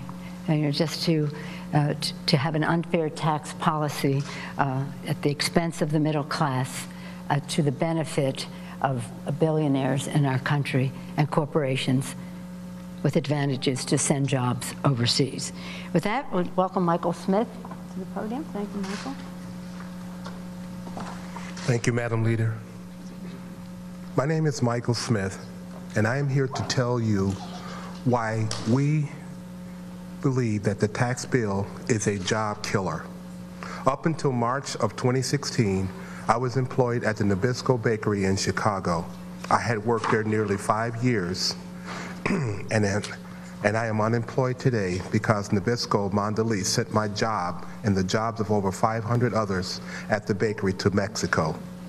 It happened because our trade and tax laws make it easy and profitable for companies to outsource our jobs. During the last year's election, I heard a lot of politicians say it was time to change the rules and bring jobs home. But now I see this tax bill, and here's what it says. It says that from now on, Mondelez, a U.S. company, will pay no taxes in the United States on its profits from its Mexican plant, where my job went. But it will pay taxes on the profits from its plants here in the U.S., at about 20%. What we do think will happen, what do you think will happen to my brothers and sisters who still work in the U.S. under these rules? Literally, this tax bill wants to pay companies like Mondelez to move jobs like mine out of the United States. We cannot believe this. So let me say to the people who wrote this bill, you must think that I am more than a chance to just make some more money. And so it is. So is the same understanding of my coworkers back in Chicago and around this country, whose life will be destroyed if this bill passes and corporations move more jobs to profit offshore in pursuit of the tax breaks in this bill for offshorers. Once again, my name is Michael Smith, and I am more than a statistic. I deserve to be treated with dignity and respect, and so all the others that were laid off at the plant in Chicago. We pay taxes, and we implore Congress not to reward companies like this one that outsourced my job with billions of dollars in tax breaks. Let me say this one more time. This tax bill is a job killer. Someone said is cut, cut, cut. What it cuts is my job. Thank you. Thank you so much, Michael. As you see, the Republican plan will rob from these children's future by heaping mountains of debt onto the national debt. Why? To give a $1.5 trillion tax break to corporations. And by the way, Captain, when they say that individuals cannot deduct state and local taxes, that doesn't include corporations. They can still deduct permanently, and at the same time, a tax advantage to create jobs overseas at the expense of doing it in our country. Clearly an advantage in the tax code. Why? They have to answer that. With that, I'm pleased to take any questions you have. I'd like to focus on this subject first. Any questions? You have a tremendous resource here, a ranking member on the Ways and Means Committee who knows the most about this subject and its impact on people's personal lives. Mr. Neal, I was wondering if you could discuss if there's any aspects of the bill that you learned about that you don't think that people are catching wind of. There's small pieces in this big bill, 429-page bill, that really haven't come to the light of day that Democrats need to highlight to Congress. Well, I think part of it is the complications that arise in the housing market.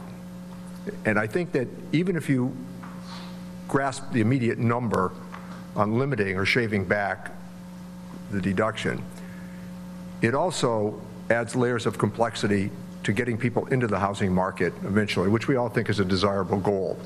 So I think that there are many parts of the tax code, they are advertised as numbers when there are also social impacts that occur because of it. And I think when you consider, for example, how people might enter that job market, how people might enter that housing market, and then all of a sudden discover after they've had a second or third child that they can't move to a bigger home even if they need it because of the deduction being removed. And I think that in the suburbs around Boston, I think this is going to have a very perilous effect. I also think that the description that I used earlier of trying to fit that size 12 foot into a size 7 shoe makes an awful lot of sense, because you're squeezing people in the middle class while simultaneously advertising this as middle class tax relief. That's the disguise, that's the ruse that's being undertaken.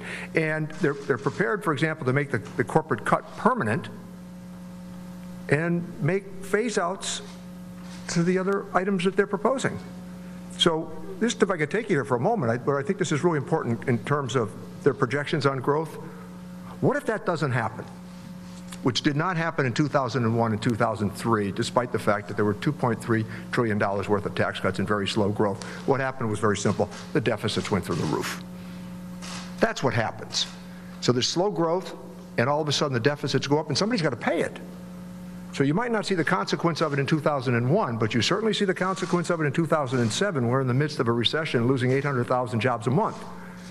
So these are long-term impacts that take place, and there's a considerable number of social issues that arise afterwards. And if these cuts went into effect as advertised, and then we run up against budget deficits down the road, they're going to Medicare and Social Security for cuts. Any other questions? Well, first I want to finish on this then. I want to thank our guest. This is a moment of truth for our country, because the decisions that are made about the budget affected by the tax code have a direct impact on the growth of our economy and the well-being of America's working families. Our distinguished ranking member, Mr. Neal, talked about home ownership. It's very important, the sense of community, people putting down roots. It's very important, and to undermine that, we already have people on this floor of this house say to me, I'm going to have to sell my house without the deduction. That is a really important part of it. And what the possible appreciation, it isn't indexed, right? So it only gets worse for people. So again, a moment of truth. What does this mean? When they say that this is for the middle class, it's not. It's like saying to the middle class, heads I win, tails you lose. Because they give with one hand just a little bit, and they take a great deal away, as you heard from our guest, whether it's the extraordinary medical expenses deduction, whether it's the deduction for interest on student loans, whether it's what happens in terms of, listen to this. This just really is stunning.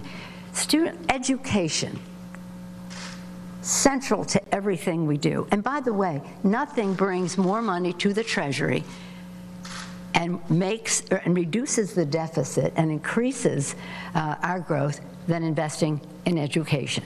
So to cut education is really dumb. With stiff competition, one of the dumbest moves the Republicans are making in this bill. So they're impacting people and their ability to pay their student loans.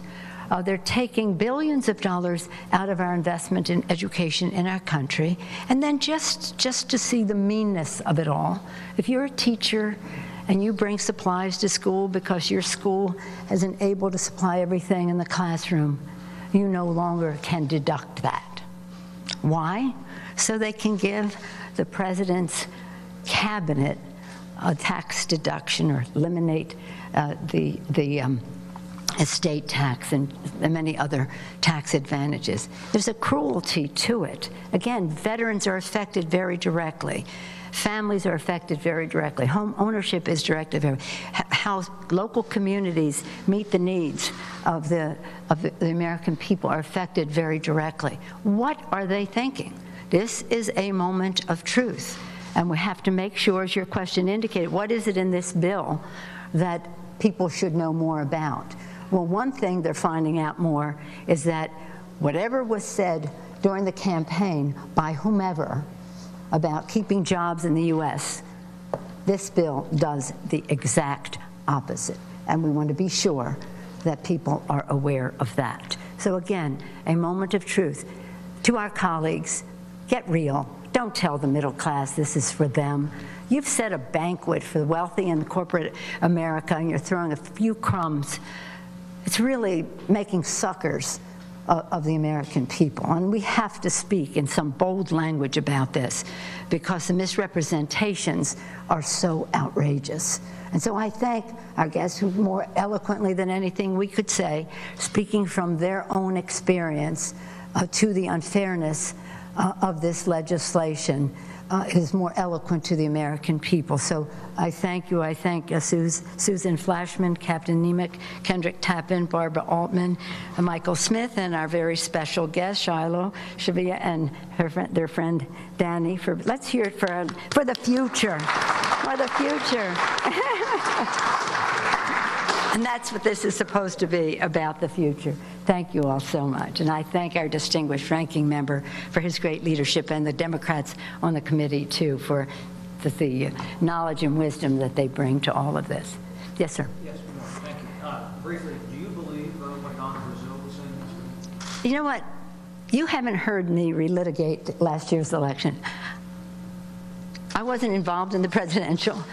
I'm only looking forward. This is about the future. I haven't had time to be reading any of that anyway, but nonetheless, what I've seen on the little tape going across the screen. Let's focus on what's really important to our country. Leader, and even though you weren't directly involved. No, I wasn't. But that said, you are a big fundraiser for the party. I am the biggest. With the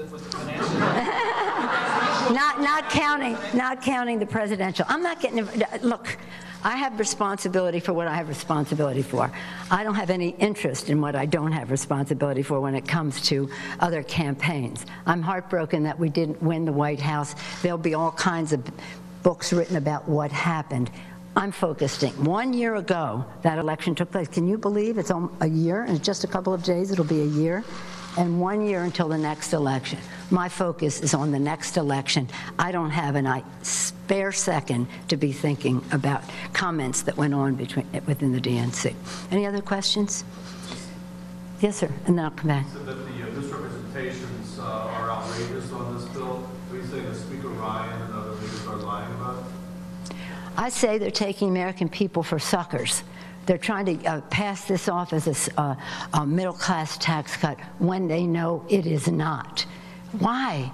Why would you cut the deduction on interest on student loans? Why would you say to teachers, you have to take it out of your own pocket to bring supplies to school and you don't get a tax deduction on it? But we're going to give corporate America a tax deduction to ship jobs overseas. I'm saying, I'm not using the word lie. I don't use the word lie. I'm saying that they are misrepresenting what this bill is, and we will make sure the American people know what the impact it is on them.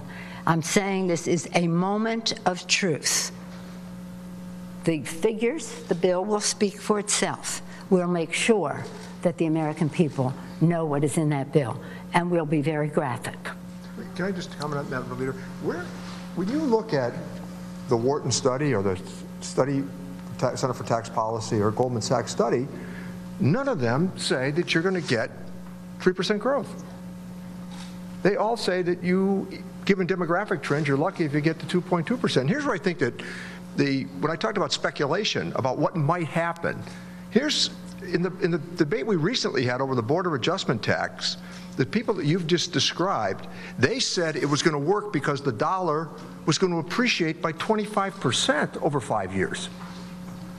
I mean, that's a heck of a way to do policy, to say that the dollar is going to appreciate and that's going to justify what they want to do. It's the same thing when you take $1.5 trillion, borrow the money over 10 years, which is closer to 2.4, and what if there's no economic growth here? And that bill comes through. Who's going to pay for that? Let me also just say this. Don't take my word for it. We had Mr. Mr. Neal had a hearing. Republicans didn't come, of course, but a hearing about the truth in what is in this bill.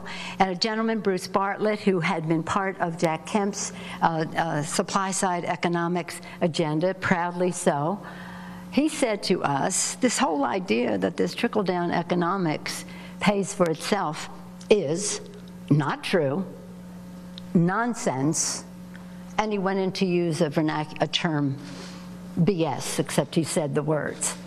There are other economists who espouse trickle-down economics or who consider it on the conservative side of the ledger, who will tell you the same thing. The facts do not support what they are saying.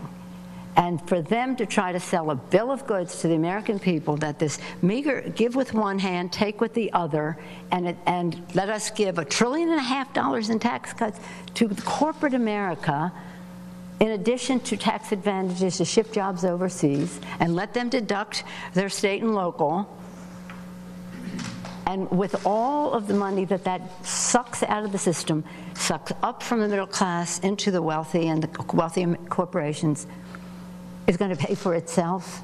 Please, please. When we had the majority of the rest, we had pay as you go. Here's what they have. The middle class pays as the wealthy and the corporations go, and go with jobs overseas. Thank you all very much. Thanks, Madam Leader. Thank you. Nicely done.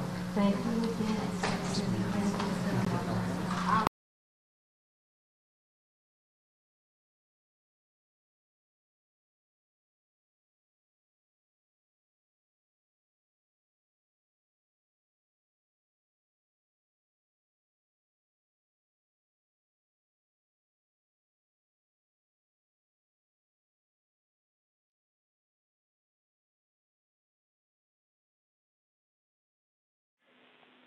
Station, this is Houston. Are you ready for the event? Houston, this is Station. We are ready for the event. Shaker Heights School, this is Mission Control Houston. Please call Station for a voice check. Station, this is Brian Child here with the students. How do you hear me? How you doing, sir? We hear you loud and clear. Welcome aboard the International Space Station. Thank you. Here's our first question.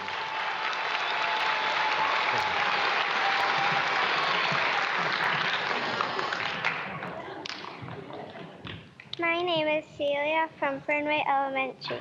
My question is, after all the training and preparations for going to the ISS, what is one thing you were not prepared for, and how did you deal with it? Wow, that's a great question. So we spend quite a few years getting ready to come up to the International Space Station. And the one thing that we cannot simulate on the ground is microgravity. And things float while we're up here, as you can see. I'll float, Mark is floating. And so it really takes a lot of effort to learn how to control that. When I set things down on the ground, you can let it go and it sits there. But in space, it'll float away.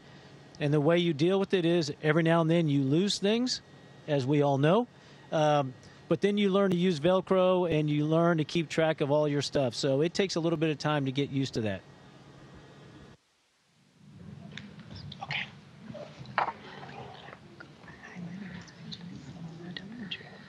Hi, my name is Benjamin. Wilmot Elementary. My question is, why are spacesuits white? That's another great question. So I can't say with certainty why they're white. I can tell you that one of the benefits of a white spacesuit is that the color white reflects light better and absorbs heat worse. So if you're in an environment where you need to reject heat as much as possible, white works well.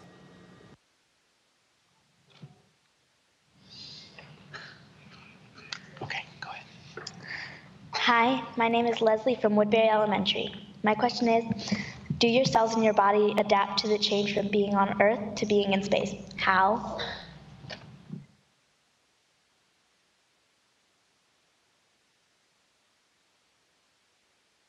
And I think the question was asking about how the body adapts to being in space, hopefully.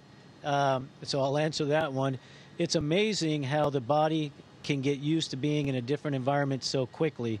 The first couple of days, for me personally, I don't feel good when I come to space or when I go back to Earth. But after just a couple of days, it feels like we were born to be in space.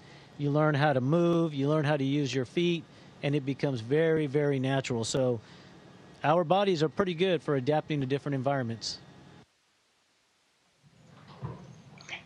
Hi, my name is Haley from the middle school. My question is, we know you both took part in the recent spacewalks. Can you describe the first feeling you experienced when you were outside and saw the Earth as you were floating above it? Honestly, my first thought was, be careful, don't make a mistake. We've trained a lot for that event, but somehow it really hit home when I was outside and I could look in any direction and see the horizon of the Earth or the blackness of space, and there was nothing between me and it, literally, other than some few particles of the atmosphere. The very first impression I had was in the airlock, where it's kind of a small tube. If you can imagine two people in a tube, there's lights on, but it's all indoor lighting. And then when the commander who was doing the spacewalk with me opened the hatch, it suddenly felt like we were going outside because we got this intense bright light coming off of the Earth reflected from the sun that came into the airlock and changed the feeling in the airlock. And suddenly I felt like, wow, we're really going to go outside in space.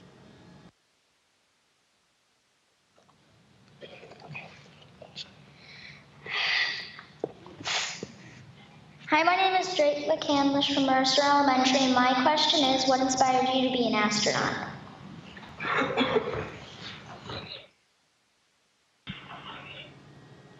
Wow, so when I was really young, probably younger than you, I would watch the films, and film is this old thing we used to use to watch things. And so I would watch the film of the astronauts walking on the moon as part of the Apollo missions. And I thought, hey, that's pretty cool. I would love to do that someday. Of course, it was just a dream of mine. And then I read a lot of science fiction books, and I still like them. And I would read about people going to different planets and doing all kinds of crazy things. And that just kind of kept the dream alive. And so I think from a very young age, I thought it'd be a cool job. I thought it'd be great to go and explore.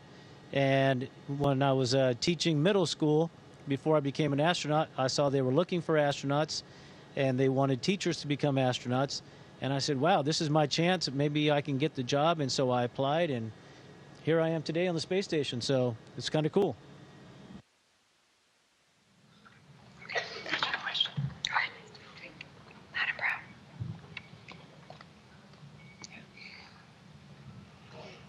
Hi, my name is Poplar from Boulevard Elementary. My question is, are you super scared while going out in space away from Earth and while you are actually out in space?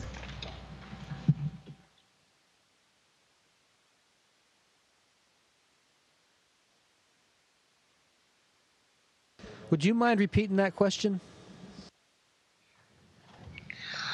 Hi, my name is Poplar from Boulevard Elementary. My question is, were you super scared while going out in space away from Earth and while you were actually out in space?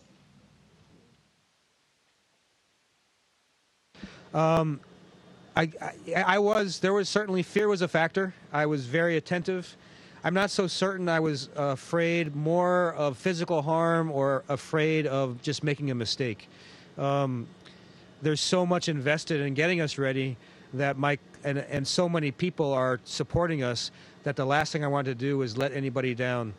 And I can tell you the second time I did a spacewalk that I really wasn't nearly as concerned as the first time. I realized that physics was on my side, and if I let go of something without pushing hard, I would just stay floating right there. So it took much less effort when I really kind of started getting an instinctual feel for the fact that unless I moved really fast, I wasn't going to move very fast. I was going to go ahead and stay put without any effort at all.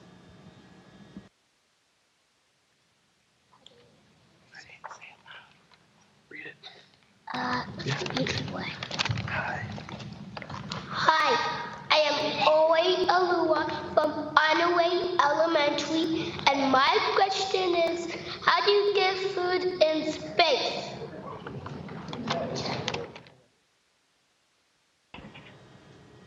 Yeah, that's a really good question. We don't have the supermarket, so we can't go to the store to get food, but we do have what we call cargo vehicles that will come up a few times a year. We actually have one coming up in the next couple of weeks, and it'll bring us all kinds of food, all kinds of supplies. But one thing we've been doing just recently is we're growing some plants. So now we're kind of making our own food. It's not a lot, but we're learning how to do that better in space. Hi, my name is Kirsten from Roman Elementary. My question is, how do you talk to friends and family? So we're very fortunate because on the International Space Station, we have an internet protocol phone. So basically with satellites, we're able to use the internet and talk to our families. It's not quite as good as being on the ground because the space station has large objects that could interfere with the satellites. So sometimes it's broken up, but really it's very convenient. We can dial just about any phone number.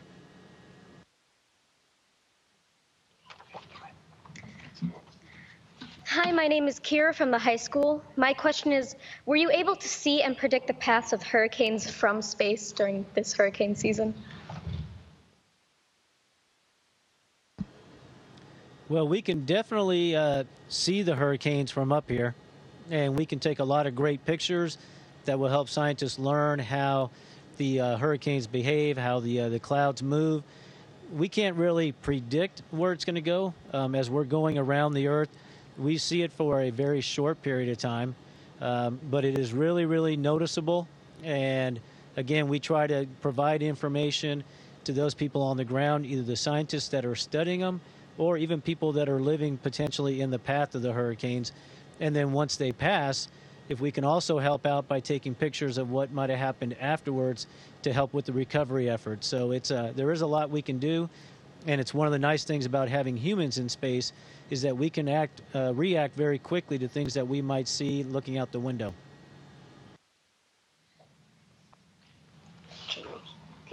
Okay, my name is DeCarla from the middle school, and my question is, why is it so important to go into space?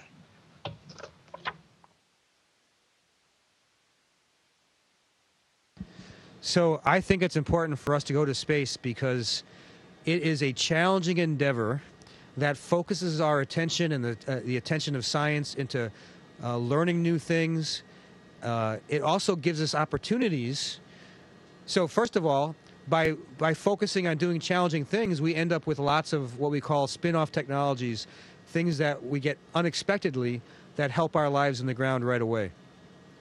Also, because when you do science experiments, it's good to try to change variables and see how things react to get a better understanding of how things work. Well, here in the space station, we're able to have a sense of weightlessness up here, and so then we can see how things behave from combustion to plant growth without that sense of up or down to affect it. And that helps us to better understand how things really work, and then that helps us out in the future.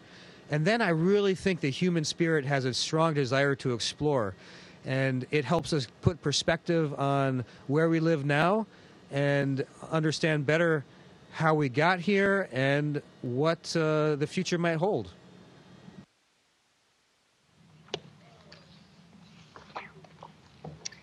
Hi, my name is Ailey from Woodbury Elementary. My question is, if a serious emergency happened while you were in space, what would you do, and would you be able to contact NASA back on Earth? Yes, hopefully. So we do train for various types of emergencies, and they could be anything from maybe a fire or something might hit us and we get a hole in the space station.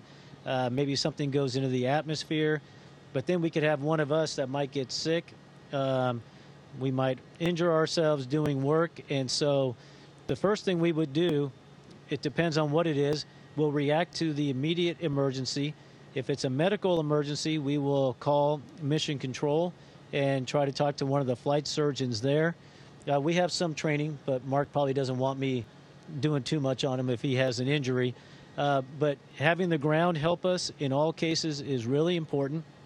And if it is something super, super serious, we always have our Soyuz spacecraft that brought us here, and we can hop in that at any time, and we can undock from the space station and then head back home. So we train a lot for it. We're fortunate so far. Everything's been going well, and we'll continue to keep that trend going.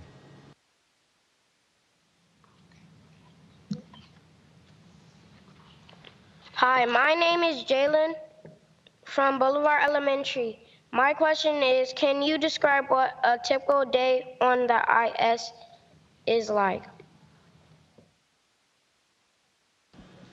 Sure. So basically, I would say 6 in the morning is when we wake up. 7:30, we have a meeting with the ground to talk about how what's going to either changes or what's going to happen with the day. We've got a schedule that's been uploaded for us, and we work that schedule the whole day. Typically, we've got about an hour for lunch, right? Yeah, kind of. But we spend much less than that actually eating lunch. And we work till about 7:30. Part of the workday, though, includes a couple hours, maybe 2.5 hours to exercise. And then after 7:30, we have, at around 7:30, we have another meeting with the ground. And then we have time to get ready for bed, which includes having dinner.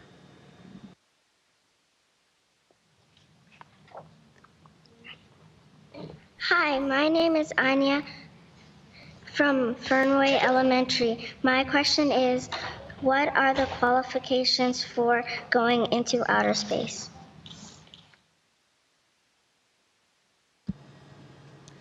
Well, that's a pretty interesting question, because when you look at the astronauts that are up here, we all have very different backgrounds.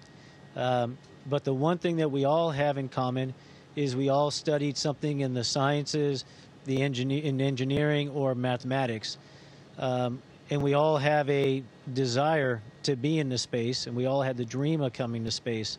So today, if you want to become an astronaut, you need to have a degree in one of those fields and then a certain amount of experience. But hopefully someday we can have people go into space on a more regular basis, because all of us have different qualifications, and all of those can be very beneficial to living in space and maybe living on a habitat in a different planet.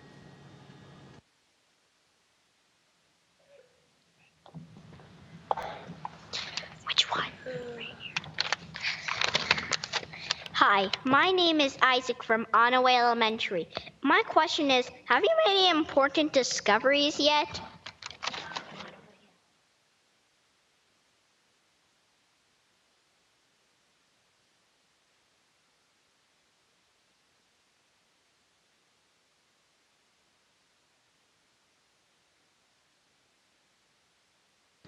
There's so many important discoveries that we're trying to make sure we pick out a really good one.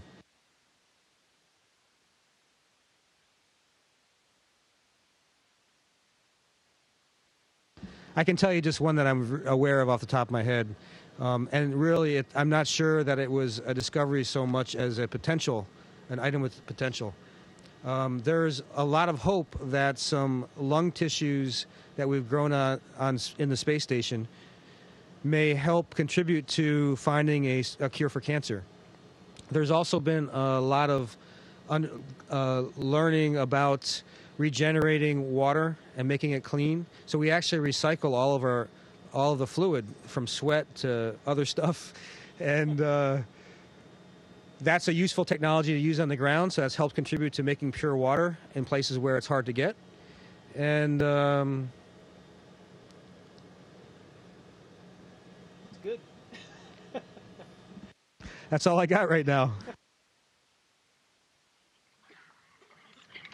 Hi, Garby from Mercer Elementary. My question is, how come it's so hard to get through the Earth's atmosphere?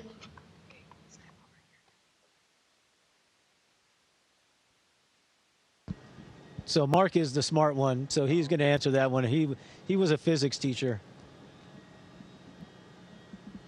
So it's hard getting through the Earth's atmosphere just because of the speed that we are moving at. So right now we're moving 4 miles a second. And if we want to land on the Earth, we want to be going at roughly 0 miles per second relative to the surface of the Earth. And we actually use the atmosphere to slow us down. So that there's a lot of friction, and that generates heat. So that's why going through the atmosphere is hard. It's just the speed at which we're moving.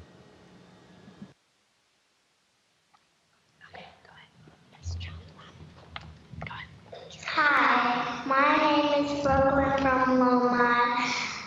Are there germs in space? Are there germs in space?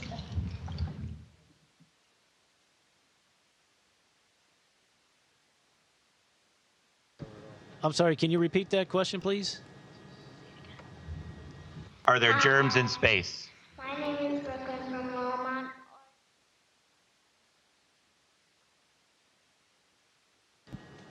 Okay, so the question about germs in space. Yes, there are germs in space. I'm not sure why I looked at Mark, but so we all have germs in our body, on the outside of our body, but a lot of those are beneficial to us. We do spend a lot of time cleaning the space station every weekend. So if you think you have your chores at home, we have ours as well, where if you were to see us on a Saturday morning, we're like little ants running around cleaning the space station to make sure that some of those bad germs don't take place and start growing some more. But we have them up here, and they are valuable to us as well.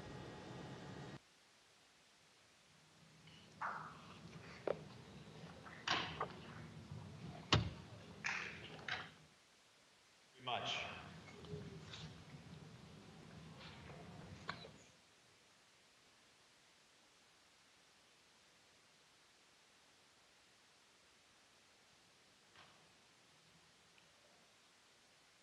Station, this is Houston ACR. That concludes the event.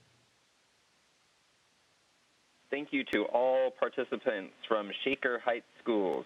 Station, we are now resuming operational audio communications.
And we have been talking with him all morning, and you have been here since 6 o'clock last night, and is it worth it? It's so beautiful. I just played with some of them inside the store, and now I got it in my hands, and there it says hello right there. And look at that, the screen, it goes to all of the edges, and that's one of the things. And then there's no home button. How are you going to get used to that? That's going to be really cool, and it's going to be really fun just playing with it, and it's wow. Oh, it looks so pretty. So you're brand new here. I mean, literally just opened. I haven't even put my SIM card in there yet. I think here, can I do it for you? English? Yeah, because I really want to see the face feature. Are we gonna be able to see that on camera? I can't. I have to set up the phone. I could do it, but yeah, I have to put my SIM card in. We'll do that a little bit later. So, okay, I'm assuming you're trying to be as careful as possible now. I mean, how much did you pay for this thing? A little over $1,200 after tax. What? $1,240, I think, was the total. Yeah. Have you been like saving for this thing? Well, I've always bought iPhones, and what I typically do is I always sell my previous phone right beforehand. So I sold my 8 Plus for $900. So I only paid a little, $200. That's not bad. Okay. Oh, so you got the 8 Plus, and then you got. Yeah. That's smart. I always buy my phones, and I sell my old phone right before the new one comes out. Oh, you've got the whole thing figured out. So if we could take a look, we have the video of the line from earlier. There were 150 people here waiting in line, and you really do think that this is worth that wait? Yeah, while I was waiting to do my transaction, I was playing with some of the demo phones inside, and the display is gorgeous, and I got to play with the Face ID feature, and it was really cool. Okay, and it worked. And it worked with your glasses. It worked with my hat and my glasses. That's incredible. So I tend to be the person who waits till the technology is a little bit older before I spend $1,200. You're like, no, you should get YOLO. You should definitely get this phone. It's incredible. Okay, go play with it. You, sir. What a guy. All right, so they're out, everyone. And people have been in line. People are walking out super excited about it. So the iPhone 10, it's out. It's here. It's a big deal. Back to you. All right, folks, and that's going to do it for us here on News Now for not only today, but for the week. We do appreciate you guys being a part of the stream all week long here with us, as once again we always have the breaking news here for you. Have a great weekend, everyone.